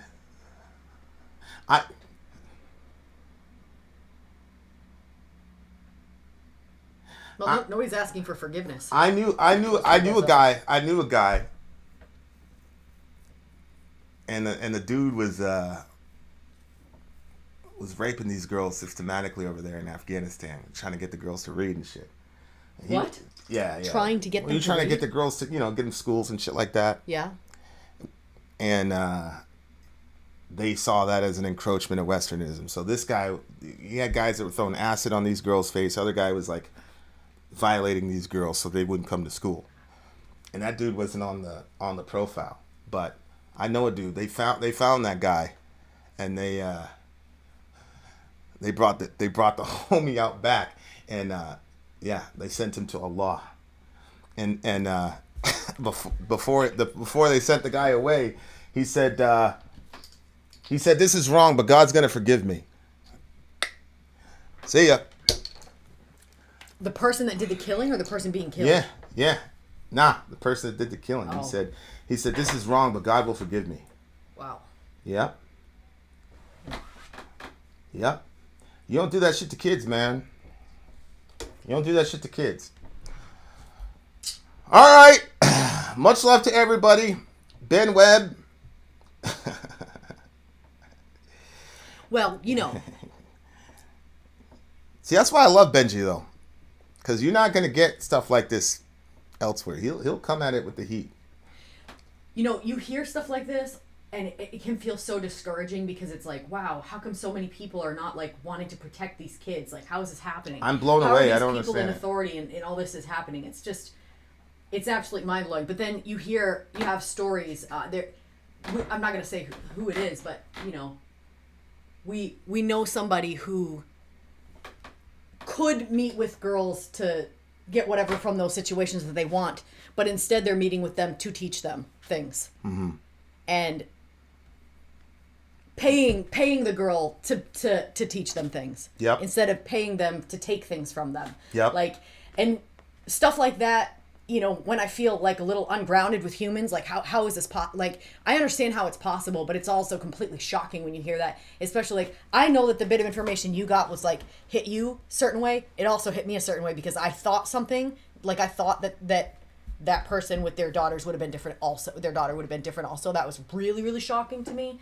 But that makes me say, well, okay, how many other people where are we actually at society-wise with that? But when you have people like our friend who's doing something like that helps remind you of there are people out there that are not trying to take from everybody around them, and they're actually trying to give. Yeah. And that's good. What do you No, say? Like, it's good. It's good. I mean, it's just, I'm just saying that to say, like, there's not only all bad out there, but there are people that are doing good out there, but the good is not broadcasted as much as the bad is. And I think that it's, all of us should be looking for opportunities to be able to. Yeah. What? See, that thing, though, is the minimum of what you should do, though. a lot of people wouldn't even think to What do that guy though. is doing is the minimum of what, but we're so fucked up that we're like, we see a guy and he's not taking advantage of a young girl. He's Right. protecting her and providing for her. Providing for her. That's what we're supposed to Yep. do. Yep. That's our role as men. So the fact that he's doing, I love him for it. You know I love him for it. Like, we're kindred spirits. But that's what we're supposed to do. Yeah. All this shit with feminism, blah, blah, blah. Man, if we just handled our authority and our strength the way that we're supposed to handle it, man, these women wouldn't have no problems with us, bro. They wouldn't have a problem.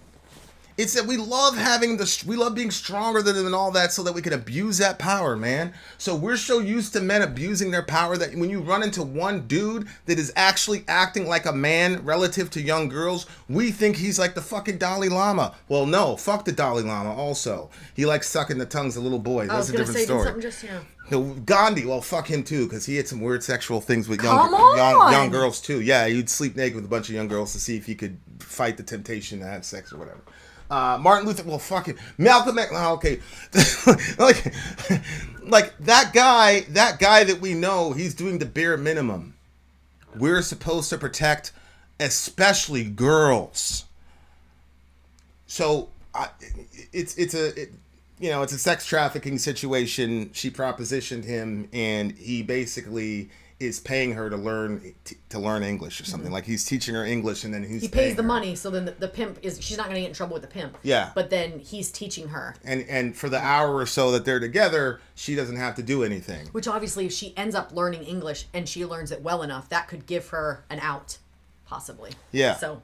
Yeah. So, like, he's setting her up to where, like, it's perfect, right? Because I know this guy, he just want to go in there and just take those, but that's not going to help her. But this is something that can help her long term.